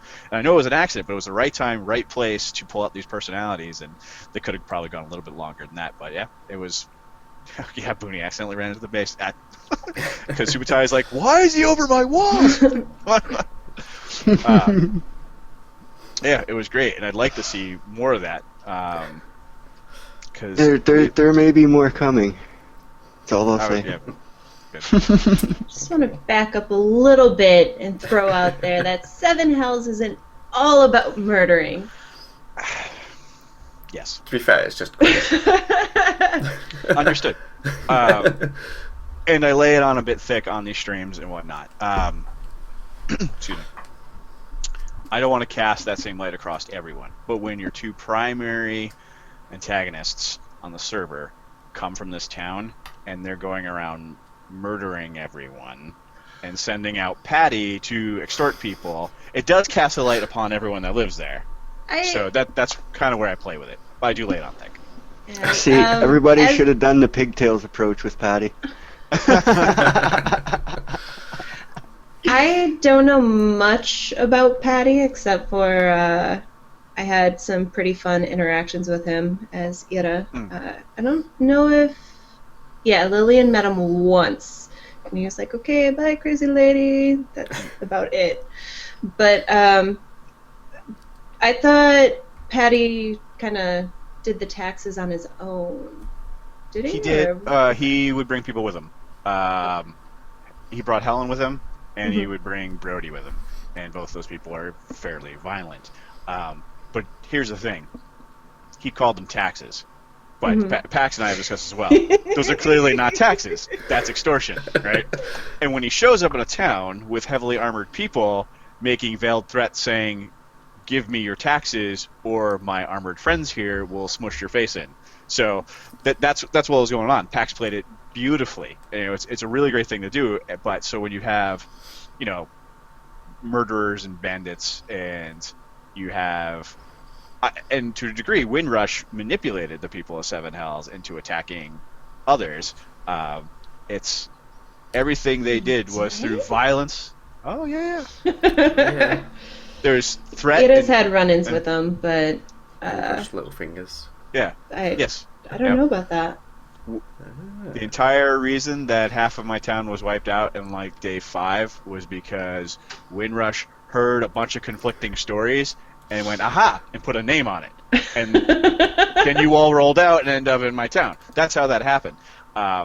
So it was great to show that these monsters are human and that they can also be manipulated. He's in the chat saying lies. I feel it's funny. Jay's here. Video proof of Jay admitting all this. I don't. It's not like I talk about it all the time. It's just funny that Jay's here, but it just shows that all these stories can crisscross together, and at the heart of them, even though they haven't been on the server for weeks, these characters left a lasting impression because they murdered someone from nearly every town. And so you could say, oh, they're not all murderers. Well, they left a trail of bodies everywhere they went, and then had the audacity to call it honor. So I think it was funny because Jam really wanted to be the scoundrel character, but people were coming to us saying, oh, they're all devils down there, and then it's like people then named him the devil. Like you don't get the nickname the goddamn devil because you're a happy-go-lucky person, you know, who hangs out with other happy-go-lucky people. So yeah, Ira actually had somebody come to the gate. William Long, very Supreme Brock. Yeah. He came to the gate and he was looking for Grim, and that was actually the first time that Ira had pulled her sword out, like ready to fight somebody because someone was like coming to the gates trying to fight one of her crew or somebody within her keep. Even though, well, if you watch Grim's first stream, like Ira and Grim, they didn't see eye to eye, but she's still part of, or they're in the same community, so she was willing to fight for him. And also a Willing to self-styled possibly Viking. die. Yeah. Yeah, now Viking, that's a murdering, stealing, rapist. No. Yes, but no. Historically, Historically, but that's not how Ira's background is. Sure. Like the whole Sigurd and Nira, yeah, they're looking for something shiny. They're looking for a little coin, but they're looking to be able to have a nice little place by themselves as well. Like, Ira, she is the daughter of a jarl, and pretty much ran away from that to be able to go and be with this like peasant boy who's been like cast away because of the snake in his eye being called cursed, I guess. So she has a softer side than your traditional Viking. Sure. And encounters that she's had with people, she's like giving them warning, just like, don't come around here. Like she encountered Windrush twice and told him both times, just like, I'm the nicest person that you're going to meet at this keep. Just keep going. All of these characters are going to have a softer, more human side to them, and whether or not we see it in streams or whatnot, or in RP, they're all going to have it. And some of those softer sides may be a bit more scarred and bloody than others. Yeah. But so the people are only ever going to see what they put out into the world. So if it's, when they get on a fully armored up, full of weapons on horses and travel halfway across this island to intimidate people, the whole spectrum, the whole group gets cast in that light.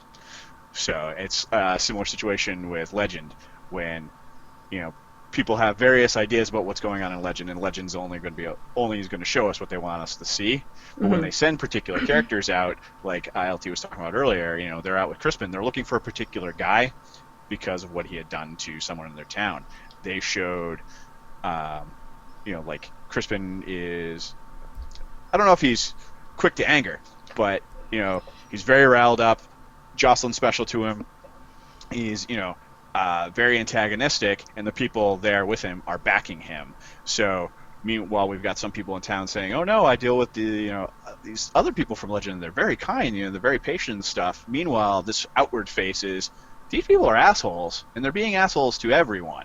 So now we think Legend is a bunch of assholes, and this is for example. Don't get mad at me, LT. Just say that's the kind of thing. It's like, and so you start getting these conflicting views. You've got a softer Viking that doesn't murder people and yet is married to a dude who wants to chop people's faces off with a big axe.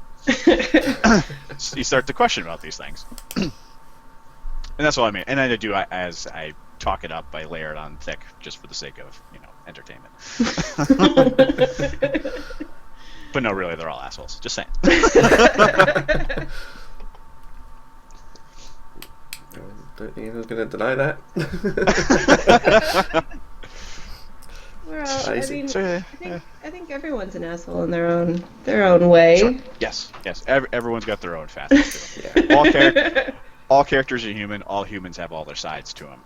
What do we fluff up and emphasize the most for the sake of being in character? And we're going to show these people, I'm a rough and tumble fighter, but when we're back to the thing, we take our armor off, and no one may see from the outside that I also care for this patch of carrots and wheat and things like that, and I want to make sure I have the highest quality thing. But outside, inside, shovel and trowels and shit like that. So there'll be different sides of all the characters.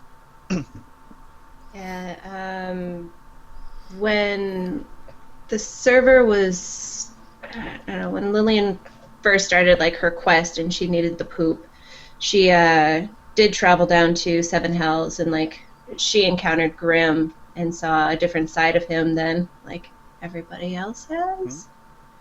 And like from that, she has this like skewed version of him that like, I don't know, I think her sister's a little upset about. Just and then the whole whore thing. Yeah. That was a little awkward. We won't go there. That was you can't go on. There was. Please don't make a whorehouse on stream. Please don't make a whorehouse on stream. So, but yeah, you do see different sides of people, and sometimes when they're streaming, sometimes when they're not. But Yep. It's interesting to see like the different sides, because you're saying you've seen a side of legend that I didn't even know existed. I thought they were all pretty friendly. Well, so actually, that's a question I wanted to throw at LT. It's Legend always tries to remain neutral, and you don't have to give any of what's going on inside the town storyline, because I know you guys keep that private. But it's and you hear this from some characters in the game, and it's they haven't done anything to us, so why would we join you? That seems to be a phrase uttered a lot, and I've heard it a couple times from people at Legend. And since you're here, I'll ask you. Yeah. You'll be the advocate. So, what goes on in the mind of a character who sees all these neighboring towns who are trade partners, who have friends, maybe relatives, potential matches? You said that Tybolt's soon-to-be bride is from another town. When you see them being accosted by, by the Seven Hells or by any kind of bandit, any kind of aggression, what happens mentally to say we're not going to commit ourselves to protecting our friends? Well, see, there now early on with Patty, he had actually been at Tybolt's wife-to-be settlement. That was the one where her brother attacked him with the shovel. So now Tybolt finding out about this, he started kind of hanging around there more. He kept that separate from his keep, because that was, that was the girl he was courting. That was his fight. Mm-hmm. So he just kind of hung around a bit more, tried to make sure she was going to be all right, and he was actually ready to kill Patty if it came to it, but he was keeping that from Legend. But then, as you were touching on, people have come and say, we're staying out of it. It's like Took showed up at Legend, and that's how Tybolt put it to him. He was like, the Seven Hells, attack these people, attack those people. And well, that's none of our business. We're not involved with that. Yeah. Yeah, I'm not saying either is right or wrong. It's a RP decision, and it only sounds like I'm picking on you because it was like, man, it really would have been nice to have Legend's help and not be killed. It's just RP wise, like, just say, because is the thought that if we don't commit and the bad guys win, we'll be safe. But is there any thought given, and I'm just curious, character motivations, like, if the bad guys lose, then everyone knows we didn't help? That's always been curious to me, because a lot of people do it, and I think it's because, here's my thought, tell me if I'm right or wrong. We don't want our characters that we're doing our own thing over here to be involved and possibly die and lose those storylines. Or is it solely character justification saying, like, it's dangerous out there, we don't want to get involved. If individually, hey, if you want to go fight, go ahead, just, leave the town out of it. Because I think it's probably both, and I'm curious to see what you do with that. Yeah, it's remaining neutral and protecting Legend's interests, which is Legend. We're staying out of it. If it was, bad guys win and they were to try to come at Legend, it would probably be a different story. But the bad guys haven't tried to come at Legend, so Legend feels no pressure, as it were, to go out and involve themselves in a war that could get them all killed. I get you. What Melly said was kind of what I was hoping to hear, is that it's tough to see, it's tough to know when you have to go with the RP interaction. Yeah. It's tough to tell. Like, well, person A is nice to me and person B is nice to me, but person A is saying person B is mean to them. What do you do with that? And I see it in a lot of different towns going around, and it just always struck me as weird. If you're so it's kind of just for player interaction. I was trying to figure it out, because, like, if you see it happening, you see people being dragged off and murdered. Like, that's bad guy, right? Isn't that a bad guy? So I don't know. It was just curious. You're not the only town that does it. There's a lot of different towns that do it, and I think some of them are just like, oh, that's big story stuff, I'm staying away, and they go wandering away. Oh, okay, have fun, bye. Like, I don't know. Yeah. All right. Interesting to see that other perspective then. You'll have to forgive me. I'm dealing with a sick dog. I'll be back in about 5 minutes. No problem, man. All right. Take care of that monster. Yeah. Okay. Yeah, so it's- people- Yeah, what C and Melly are saying is a lot of what I expected, where it's Yeah. all about perception, rumors and things like that. It just strikes me as odd occasionally when it's like every other town around us was attacked by these people, and like if everyone's corroborating the same story, like how do you not think that when he shows up here, if he's not outwardly being a certain way, can you really trust that what he's doing, what his niceness is, isn't an ulterior motive? So I think it's a tough one because so I mean, like Real Genius has said there, Roland, one of the few survivors from the first attack on the Shield Maidens. Yeah, everything he was saying about them was true. They stormed up and destroyed the place. But nobody believed it because I think Jam and Crom were very careful on who they were respectful to.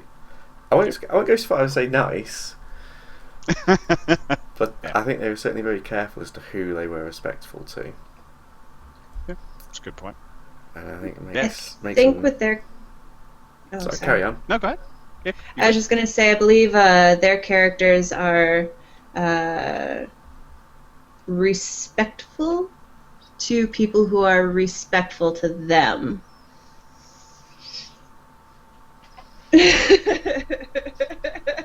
Maybe in a broad stroke kind of way, but there has been times when people have been, okay, maybe not, respectful, but certainly not disrespectful, and they just turned around and either killed them or had a go at them. Or... I know I that see that's the Buckle shaking intention of his what head. they're playing. Yeah. I know that's the intention of the way they played it, but I would say the characters did not at all come off of that way at all. And it may be that their characters are under that. They believe, oh no, I disrespect was shown to me, so I must show it backwards. And instead, no, you just got the biggest dick and you want to swing it around. That's the way the character comes across. But it is a personality flaw or trait, depending on how it's looked at. You're not wrong. That's definitely how they act and speak. But yeah, it's anything other than kowtowing to that particular kind of personality is shown as is treated as Kowtowing? kowtowing. Yes, is treated as disrespect. Okay, there we go. I see, that's interesting. And Smiley's just there saying that Moon's character was more disrespectful to him than Grim. For me, that was the His complete character was opposite hilarious. way round. Yeah, so whenever I only had a few. Oh, sorry. Sorry, carry on. Yeah. I was just Go gonna say left. I've only had a few interactions with with Moon's character. I didn't have any this time. But I saw that he had a son on the server, or there was another, fuck, what's the last name? Terrible with names. Wasn't that Thad this time? Wasn't Thad play his son this time around, or was that someone else? Was that his son or was that his cousin again? Frostheave. I don't- Frostheave. I don't remember. Yeah. Yeah, I can't remember never hit Grim with a cooking pot and demanded shit from him. So. Yeah. Everyone's going to have their own. Everyone's story takes them in different paths, and they're all going to interact with characters in different ways. The main reason, like I kind of brought it up in the way I did, is because the server is so small. There's only like at peak there's only like 60 people, and so if you didn't bump into a really memorable character, someone did. And there's like, since everyone was like out and about doing things all the time, like stories and rumors went rampant all the time. So it's like it's tough to understand, like Melly is saying, who's actually telling the truth, and you find out that a lies are the most commonly believed things. And then what do you do when all my monitors went black? I don't know if you guys can still see me. Yeah. I can see you. Something went a bit I can funny, hear you. but you seem to be alright. It's fine. Everything's fine. It's all right. I thought I lost power for a sec. What the hell was I saying? Yeah, it's just interesting. Everyone is everyone else's neighbor, and so it feels occasionally like a suburb, a small town vibe, more than it does a medieval, year 1000 sprawl. So everyone is in everyone else's business, and how do we support or deny our neighbors, kind of thing. It's an interesting point. Yeah. Certainly, certainly a interesting sort of facet of the RP that was happening. And I think, Yeah. I mean, I still haven't actually caught up on Jam's last Dynasty VOD. Oh, the one raid. He buggered off. But I certainly know from a couple of conversations I've had with him that part of it was he felt like he'd sort of conquered the place. A little bit. He'd Yep. pretty much killed everybody that was against him, mostly. And Right. got everybody It's else a character arc. charmed to a certain degree. Yeah, it's tough. In an RP scenario like that, where does the character keep going? And I've heard different, suggestions, and maybe just the character played out and wants to do something new. But I'm always curious. That kind of character arc, murder everyone. There's a couple like LT was saying with his characters, they were supposed to go out, and if they died, they died. But well, go somewhere with that character. What do you do with that? Like, they are bandits, they're aggressive and things like that. What's their softer side? Show us some of that as well. Well, it was kind of Or a feeling out phase to see what happens, with different things that we do. And like I said, the whole Sir Fioko, which was my character, and ending up having somebody want his head, that was completely unexpected. Just part of his character was he was a belligerent asshole. And I honestly didn't think that just the words that he said alone would be or anger somebody that much that they'd want his head so quickly. So it was definitely a learning experience on where to go and what I'm going to do if I do another evil character to try and actually keep him alive for more than 5 days.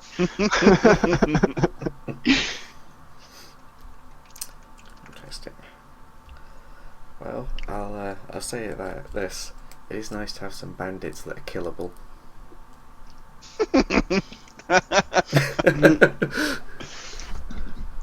Now, for me, even with Tybolt, I've gone into it knowing that he's probably not going to live forever. So I always go in with that mindset of this character could die. So if it happens, all I hope for is that it happens in the best way possible. If it for the RP, go yeah woo, he dies. Maybe it's going to spark some better RP going, get some new stories going. There's always the brighter side of even if you lose a character, it could have such an effect that it just creates a better RP experience for everybody else involved. So it's a good mindset to go into any kind of RP situation with that I found is don't ever expect your character to stay alive. Expect that at some point they're going to die, so then when it happens, it's not that big a deal. When Raya died in season 1, that was kind of a surprise to me. 'Cause, yeah, it kind of came out of nowhere for her. Like, she knew absolutely nothing about it, but it helped other people's stories. So I was just kind of like, You all owe me right. a horse. What? No, I gave the horse back. No, not to me. I didn't get to keep the horse. Like, I rode up to the place and then I gave the horse to somebody at the base. Oh, was it Clear Cove? They took my horse. Who were you? I was Doolin we met at the training grounds in the middle of nowhere, and I made you join the the Rangers in exchange for the horse. Rangers? Oh, right. Yes. Okay. Yeah, I died before I could do any of that. Somebody like added me to their keep, and then I was gonna do some work with them, but like my time actually ran out before I was able to help, and then Yeah. yeah. See, But I it found helped out with other that- people's stories. Hmm. And I mean, I got to make Ira, so it just kind of, it is what it is. And it made for a good stream. I forget, or at least like a little bit of excitement. It was a witch hunt for what, like an hour and a half, 2 hours for somebody. Brilliant.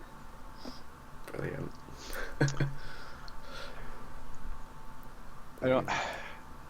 Yeah, a lot of people, and I'm guilty of this too. We create characters with the idea that we're going to create this grand story. Either we're going to backstory out and pull it into the world, pull everyone into it, or we're going to do things. And I know not everyone's like that because Pax actually contradicted me as soon as I said it last time. But we know the moment that we put our character in the world, everything that we've already planned is already going to go wrong.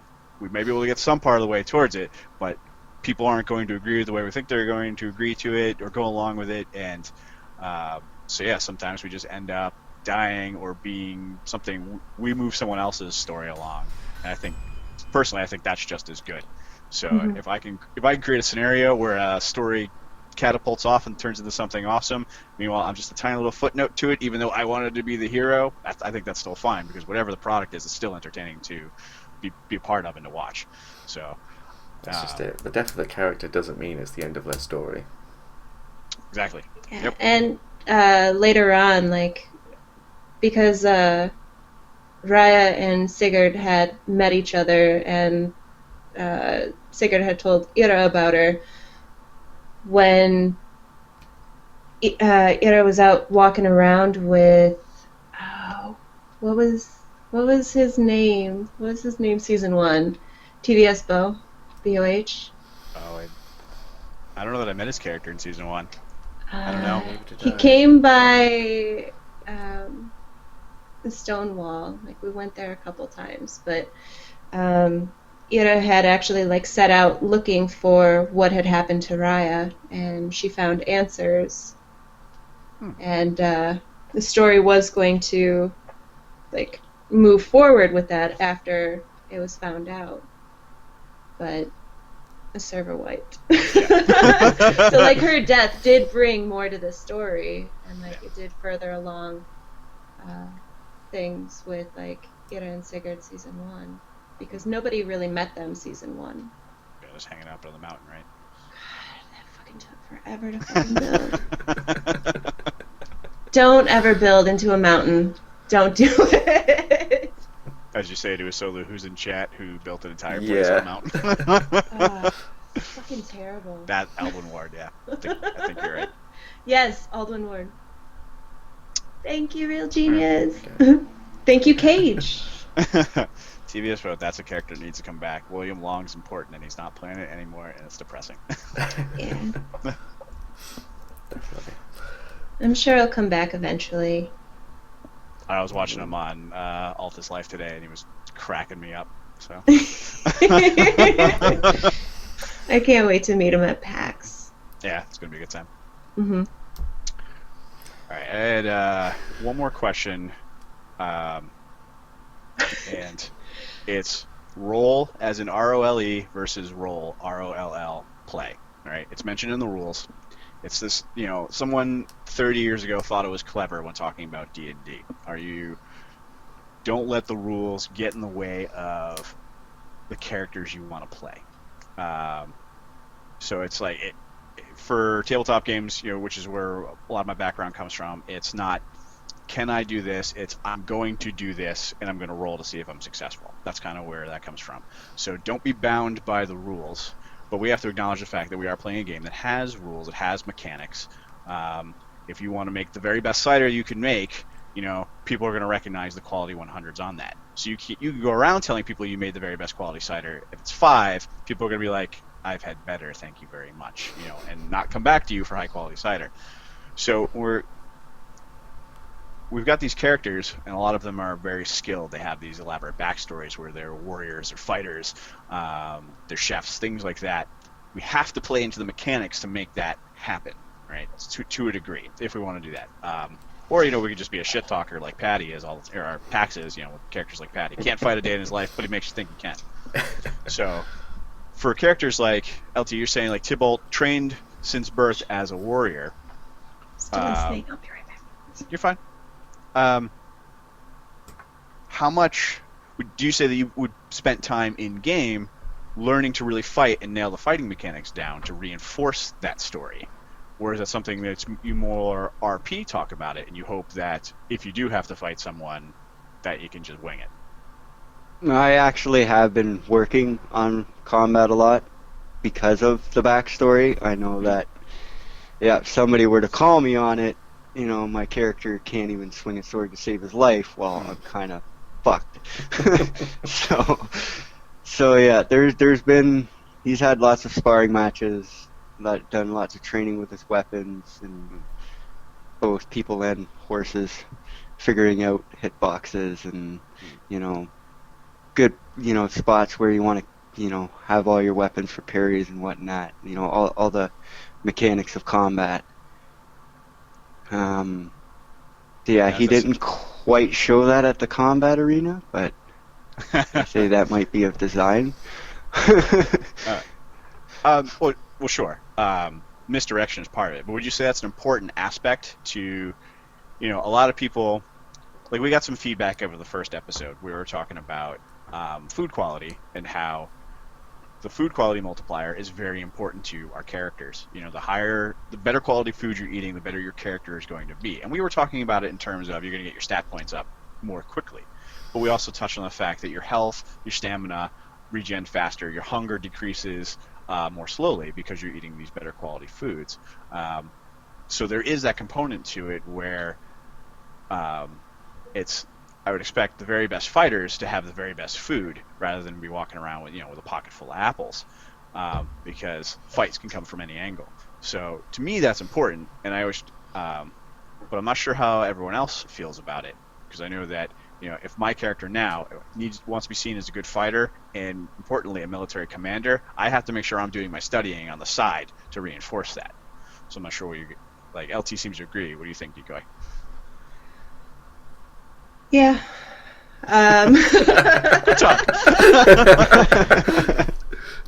No, I would agree with that. I mean, like, my character is a chef, and for her to, like, when she started off and she wasn't very good, yeah, she was popping out, like, the quality, like, 10 fish.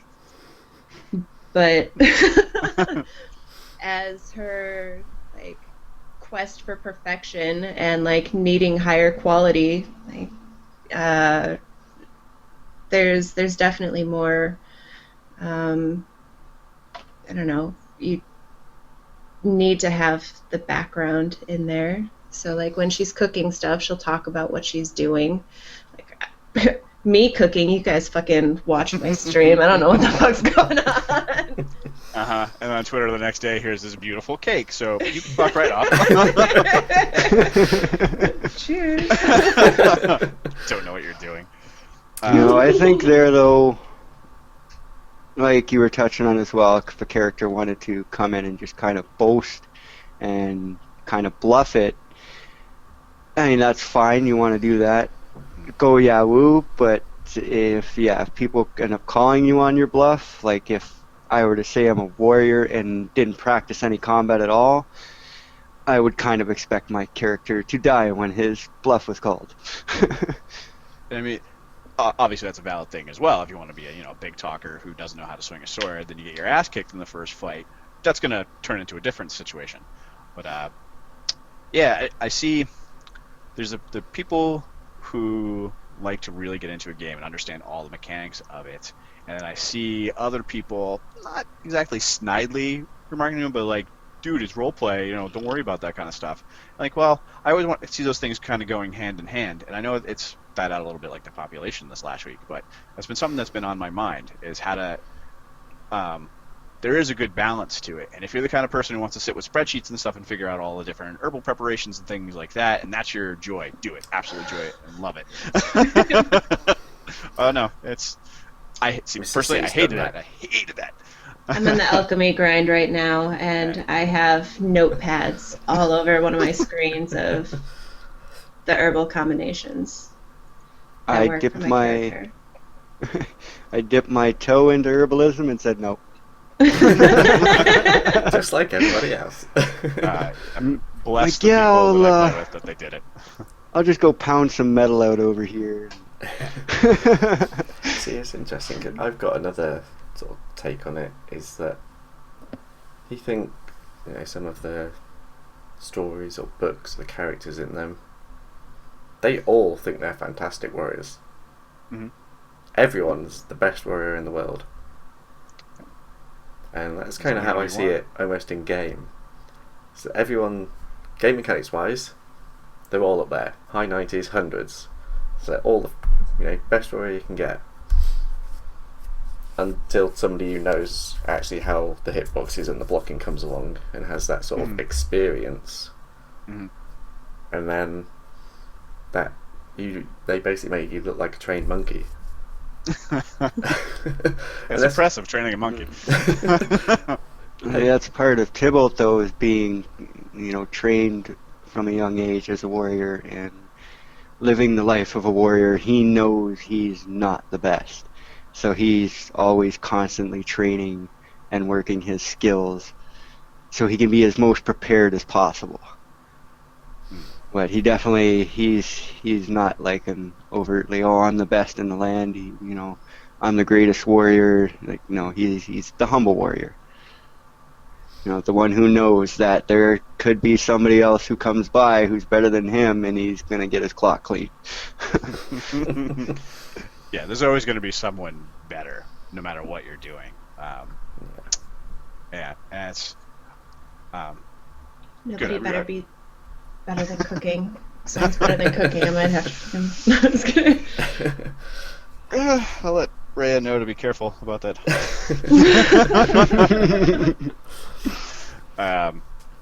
But yeah, I was disappointed to see that some people were,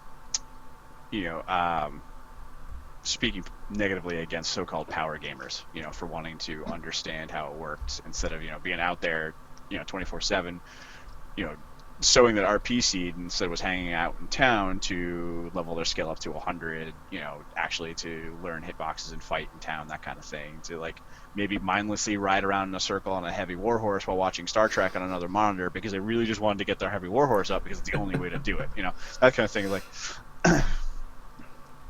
Cider Festival, Nikki. That's what I was talking about. I think it's a difficult one. Between power gaming for the right reasons, perhaps. Well, who's to say what the right or wrong reason is? Well, I think it's to each their own, and each person's going to want a game in their own way. Mm-hmm. And you can't knock anybody for their way of gaming, because that's just their way. If they want to just run around in RP and shoot their mouth off and they get killed, well, that's their way. Yep. And you're probably going to die if you're just running around and not working the skills, because the people who are those power gamers that are working the skills are going to come up and be like, boom, boom, boom, you're gone. I got a question for you guys. When encountering people like this, or if you do encounter a fight, do you think you would be willing to, like, if they yield or if they start to like back off, would you let them live, like if they're slivers with their life, or do you just like, I need that kill, I'm gonna fucking... As a player, I'm more inclined, even if my character wouldn't be, to let someone yield, because that's going to bring about the potential for later RP.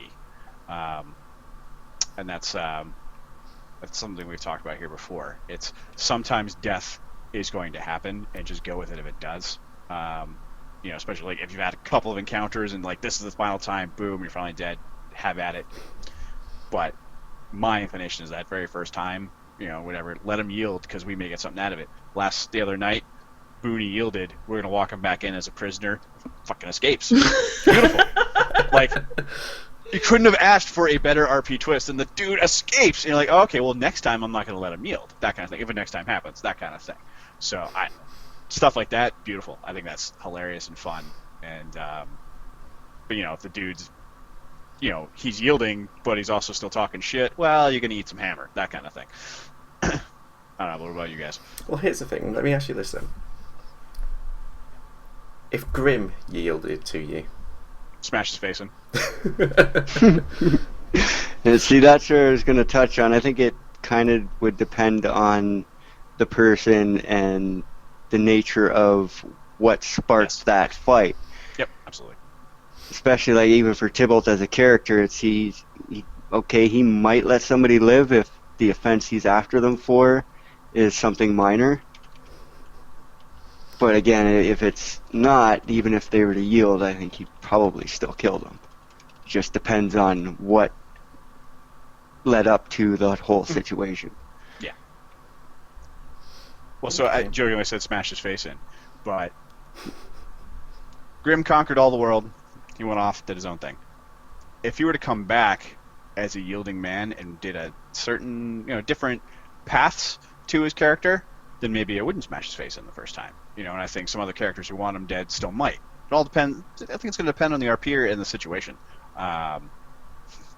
There's a guy who doesn't. We let mentioned people combat. yield. And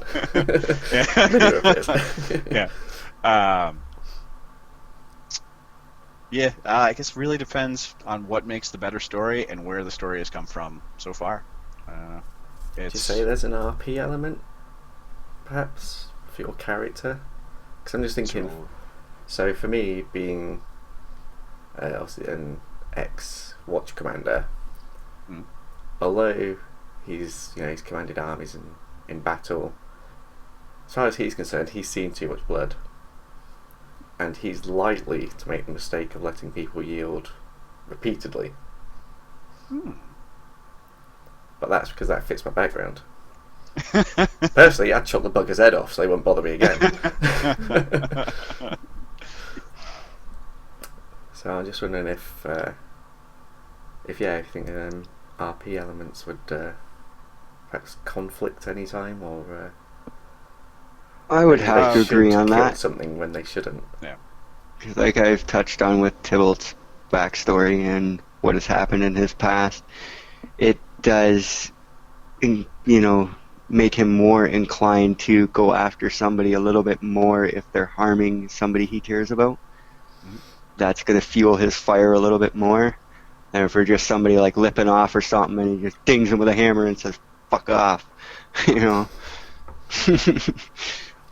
A good example from the other night is that Alec, who was your co-lead of Slevzig, was inclined to let Rolf convince him to slow the escalation down with LT, your character, Booney. Surf, yeah.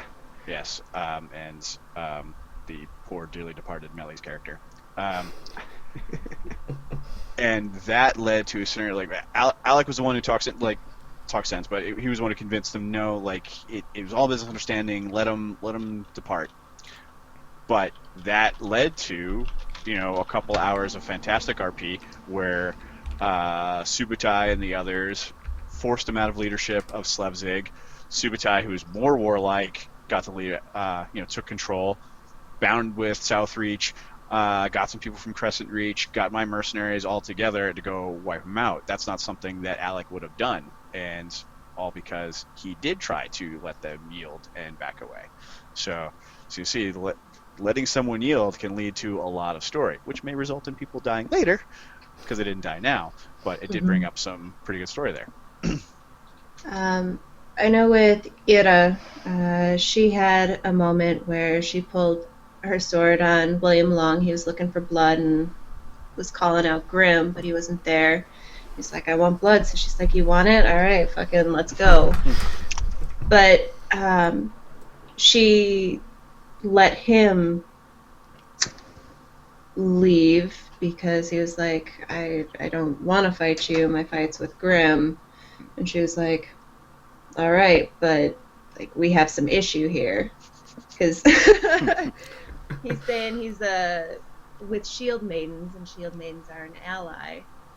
So there was a conversation between the two of them, and because she let him go, like he started going around, I guess, saying shit about Seven Hells and Shield Maidens no longer being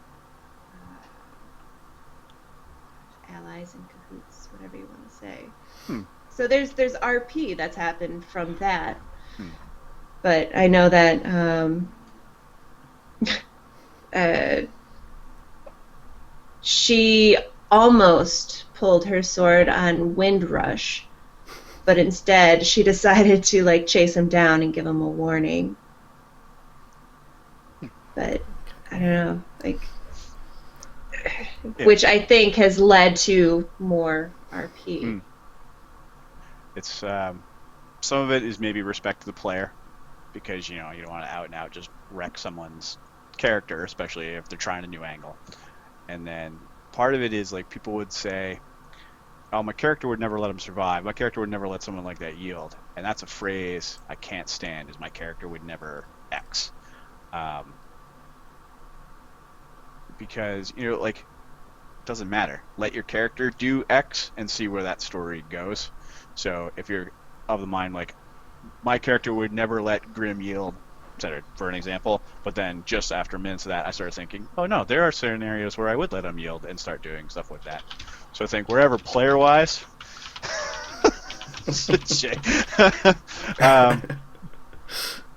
wherever you think as a player you're going to have the most fun telling a story, and who the people you're playing with are going to have the most fun telling the story.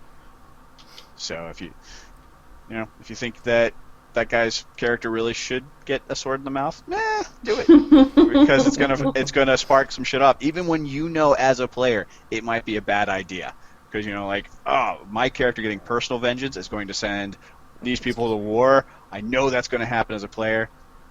Do it. Let's cut his head off anyway and see where it goes. That's how I approach it. As decoy, when all of that happened, like, I didn't even want to get involved. I was just kind of like, fuck it. But then I was just like, Ira's RP. She's gonna fucking, like, stand up for anyone in her keep. So, fuck it. Yep. I'm gonna die. Let's go. Do it.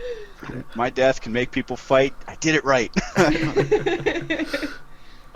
Well, it's kind of like Surf. Like, at first, when I encountered those first two characters, he was just kind of hiding, and I'm like throwing it back. I'm like, do I, don't I? Do I, don't I? I'm like, you know what? I'm just gonna go for it and see what happens. Yeah. Fuck it, it's fun. That's all. Yep. That's what it's come down to. Fuck it, it's fun. And I came out all crazy. Yeah, what the fuck you want? Who the fuck are you? They're like, excuse me? They kind of, I think I caught them off guard, because they're just kind of like, all right, let's just go. And they left, and then the next day they came looking for me like, all right, no, we want his head. I was like, wow, okay, I didn't expect that response, but let's go with it. Fair enough. The spontaneity can be fun. Yep. It's all improvised, so just go with the improvisation. And when someone comes at it to you, just say yes. Just do it. Whatever it is. Is it fight? Is it flee? Is it, have a crazy cider festival? No, don't. Yes to Well, everyone's got their personal limits, obviously. Don't do that. That's so not a awful. whore. I like Moon, but sometimes he grosses me. Brilliant. Yeah, it was fun when he asked Ira if she was going to be in the whorehouse, and then if she was going to run it, and she's like, no, I'm out. Yeah, like Melly said, my character, he was that type of asshole that even his own people almost killed him.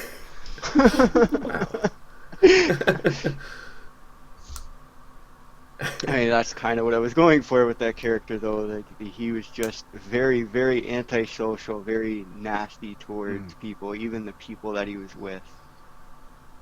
And as Melly But said, he Dynasty. kind of had a bit of a tolerance for the ones he was with just because they were like-minded.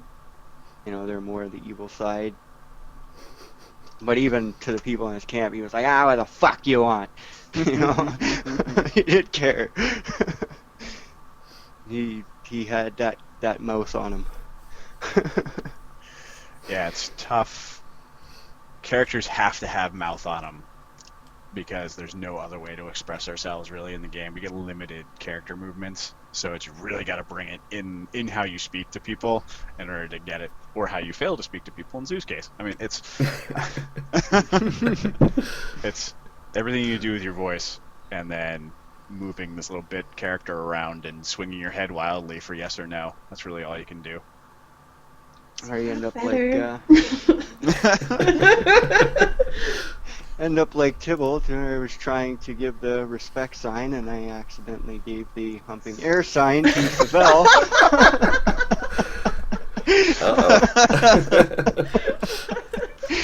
That was Easily awkward. mistaken. Depends on the kind of girl, if that's respect or not. Totally fine. Oh, Seville doesn't let him live that down. Oh, it was a nice little comedic break, though. It was. You just stop. Oh God, I'm so sorry, and then you wait to I see lost if my she's ears. Sorry. I had to mute my mic because I started laughing so hard. It was like, oh my god, not just do that. Brilliant.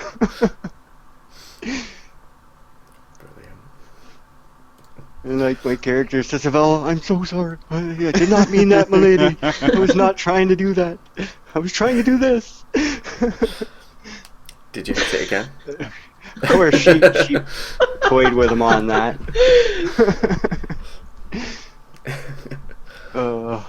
Excellent.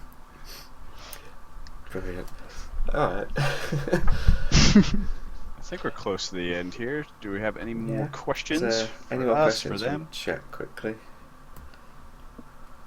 But, And while we're waiting on those, Boog brought up another good point, and I love Boog. Let's get him on here sometime. Who does he play? Because he has so many good questions. yeah. He did some improv to test RP in game, naming his character, saying out loud the name of his character was something different, or her. I don't know if Boog's a guy or girl. Said is different than the in-game character nameplate said, and people since have rolled with that. And I noted it down as a question thing because that's what my current character is doing. And so far, everyone refers to them as the given name, and only one person in game actually knows the real character plate name. And it's been great to see everyone use that. And I've been so happy because I'm waiting just for one person to say the wrong thing so that I can then start a whole other avenue of smashing their face in. But it's been great. And I think that's the kind of the caliber the server has been really diluting, not diluted, but like really simmering down to with the, the hardcore group now, these people who want to RP. And so I thought Boog had a good point bringing that up. Yeah, definitely. Yeah. It was like Claire, who we had on last week.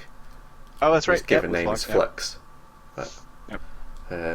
I can't actually remember what her actual character's called. Because nobody in the server knows.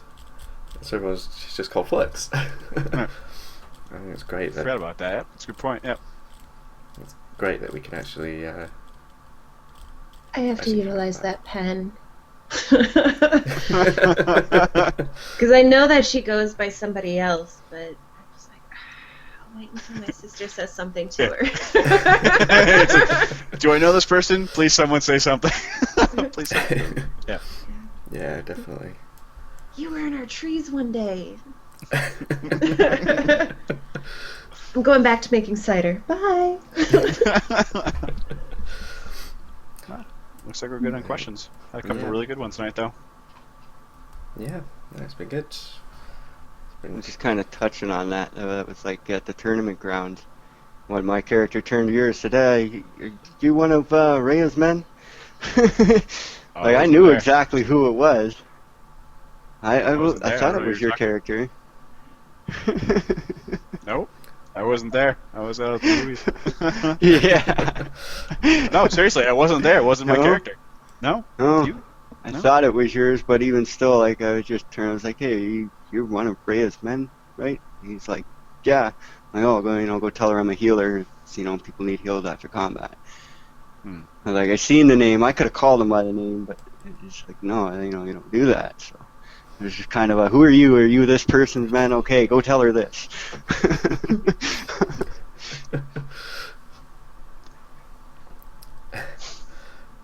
Common question: have we met? Yeah. Yeah. I remember voices. I can't remember names very well. Yeah. I had a slight miss because I had met a character as Lillian and then encountered them as Ira, and I had forgotten that they had not met. But luckily they saved my ass, and they're just like, "Oh, yeah, you know me because of this." I was like, "Yep, that's it." Yeah. Thank you. Yeah, anyone who's good like that, they're not a stickler for it. They're like, oh, okay, no, I recognize the voice. I know who this is. Yeah, anyone who plays it well like that. I mean, it can go either way. I mean, like, how have you known me? I'm like, I'm going to rank something up right now of how I met you. But, yeah, I think the good people will do that. I've had a couple encounters like that where somebody knew me, but I did not remember them or the circumstances of our meeting, and I'm kind of like, have we met? Like, oh, yeah, we met here. Oh, okay, yeah. Lillian's excuse is just, "Oh, I was drunk."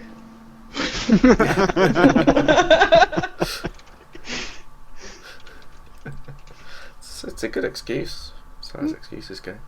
And it fits in with the role play because more than likely she's had cider in her.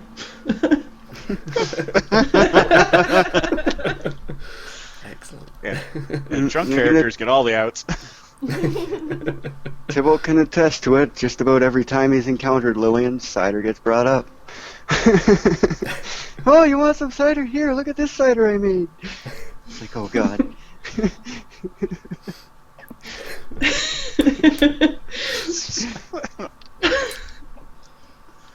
All these pushes. It was Yeah, dark so many alcoholics. cage. Couldn't tell. There was a woman in my keep. I thought it was my sister. That happened too. Excellent. Brilliant. Alright, well, as there's no more questions from chat, I think I'll go ahead and wrap it up. So, thank you for you two for coming on. It's been a pleasure. Thanks for having me. Thanks for having me. It's a lot of You fun. agreed to it while you were drunk. I was sober. This time. This time. Great I stuff. actually panicked this morning because I slept for like 16 hours yesterday. I was like, oh shit, did I miss it? Wow. Like I thought maybe it was yesterday. I was like, oh fuck, I slept through the wedding.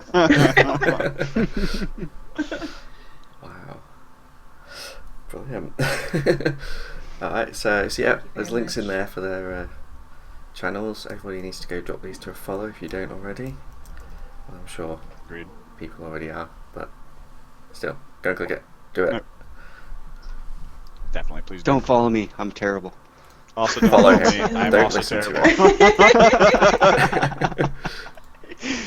God, I don't know. Yeah. What is it with you people? Okay. Well, I'm great. I just do it like once every 6 months. Get some quicker brewing beers. Yeah. Beer, PAX East. Yeah, I'll bring some. Ooh. Sorry. I'm gonna You bring gotta just- some spicy chocolate tarts, I think. That's... Yes, please. Yes? Alright. Y'all just gotta ship some to me because, like, me being at like a PAX event, I'd probably be in a corner curled up in a ball going through massive panic attacks. So you'll probably never see me at a PAX. That's what the PAX show floor looks like, is just 17,000 people having sweaty panic attacks as they try to get to different games. So.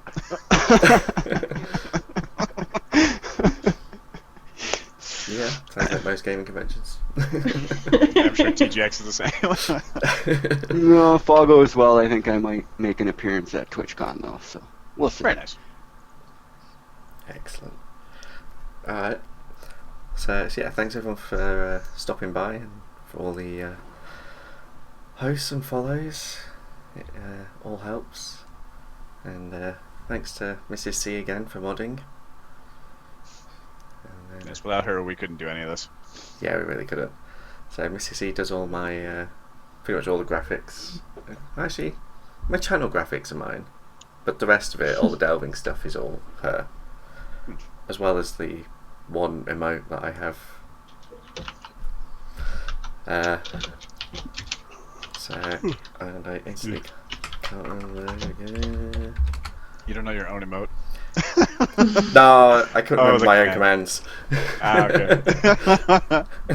Good. I don't know your emote. Nobody knows my emote. Thank you. Oh, There you it go. is.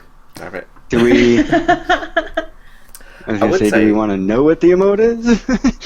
It's cold cap of it. Cold Kappa. Yeah. Why not?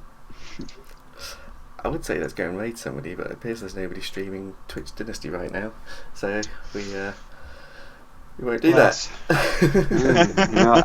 I would be streaming right now, but you know. Okay, are you gonna go live? Yeah, we're live in 30 minutes. I'm actually thinking about it. Yeah, going live probably about half hour to an hour. There we Do go, it. people. Half an hour, get in LT's channel. Do it. It's been a while, so you need to Be answer gentle. some questions that people are gonna have from the last stream and Tybolt's drunken encounter and everything. So. Excellent. So, yeah. Alright, hopefully we'll get some people over there for you. And Thank you very much. otherwise, we'll see you all next week, I guess. Probably it. Yeah. Server's still active. Yeah. Cheers, everyone. Yeah, so thanks everyone, and good night.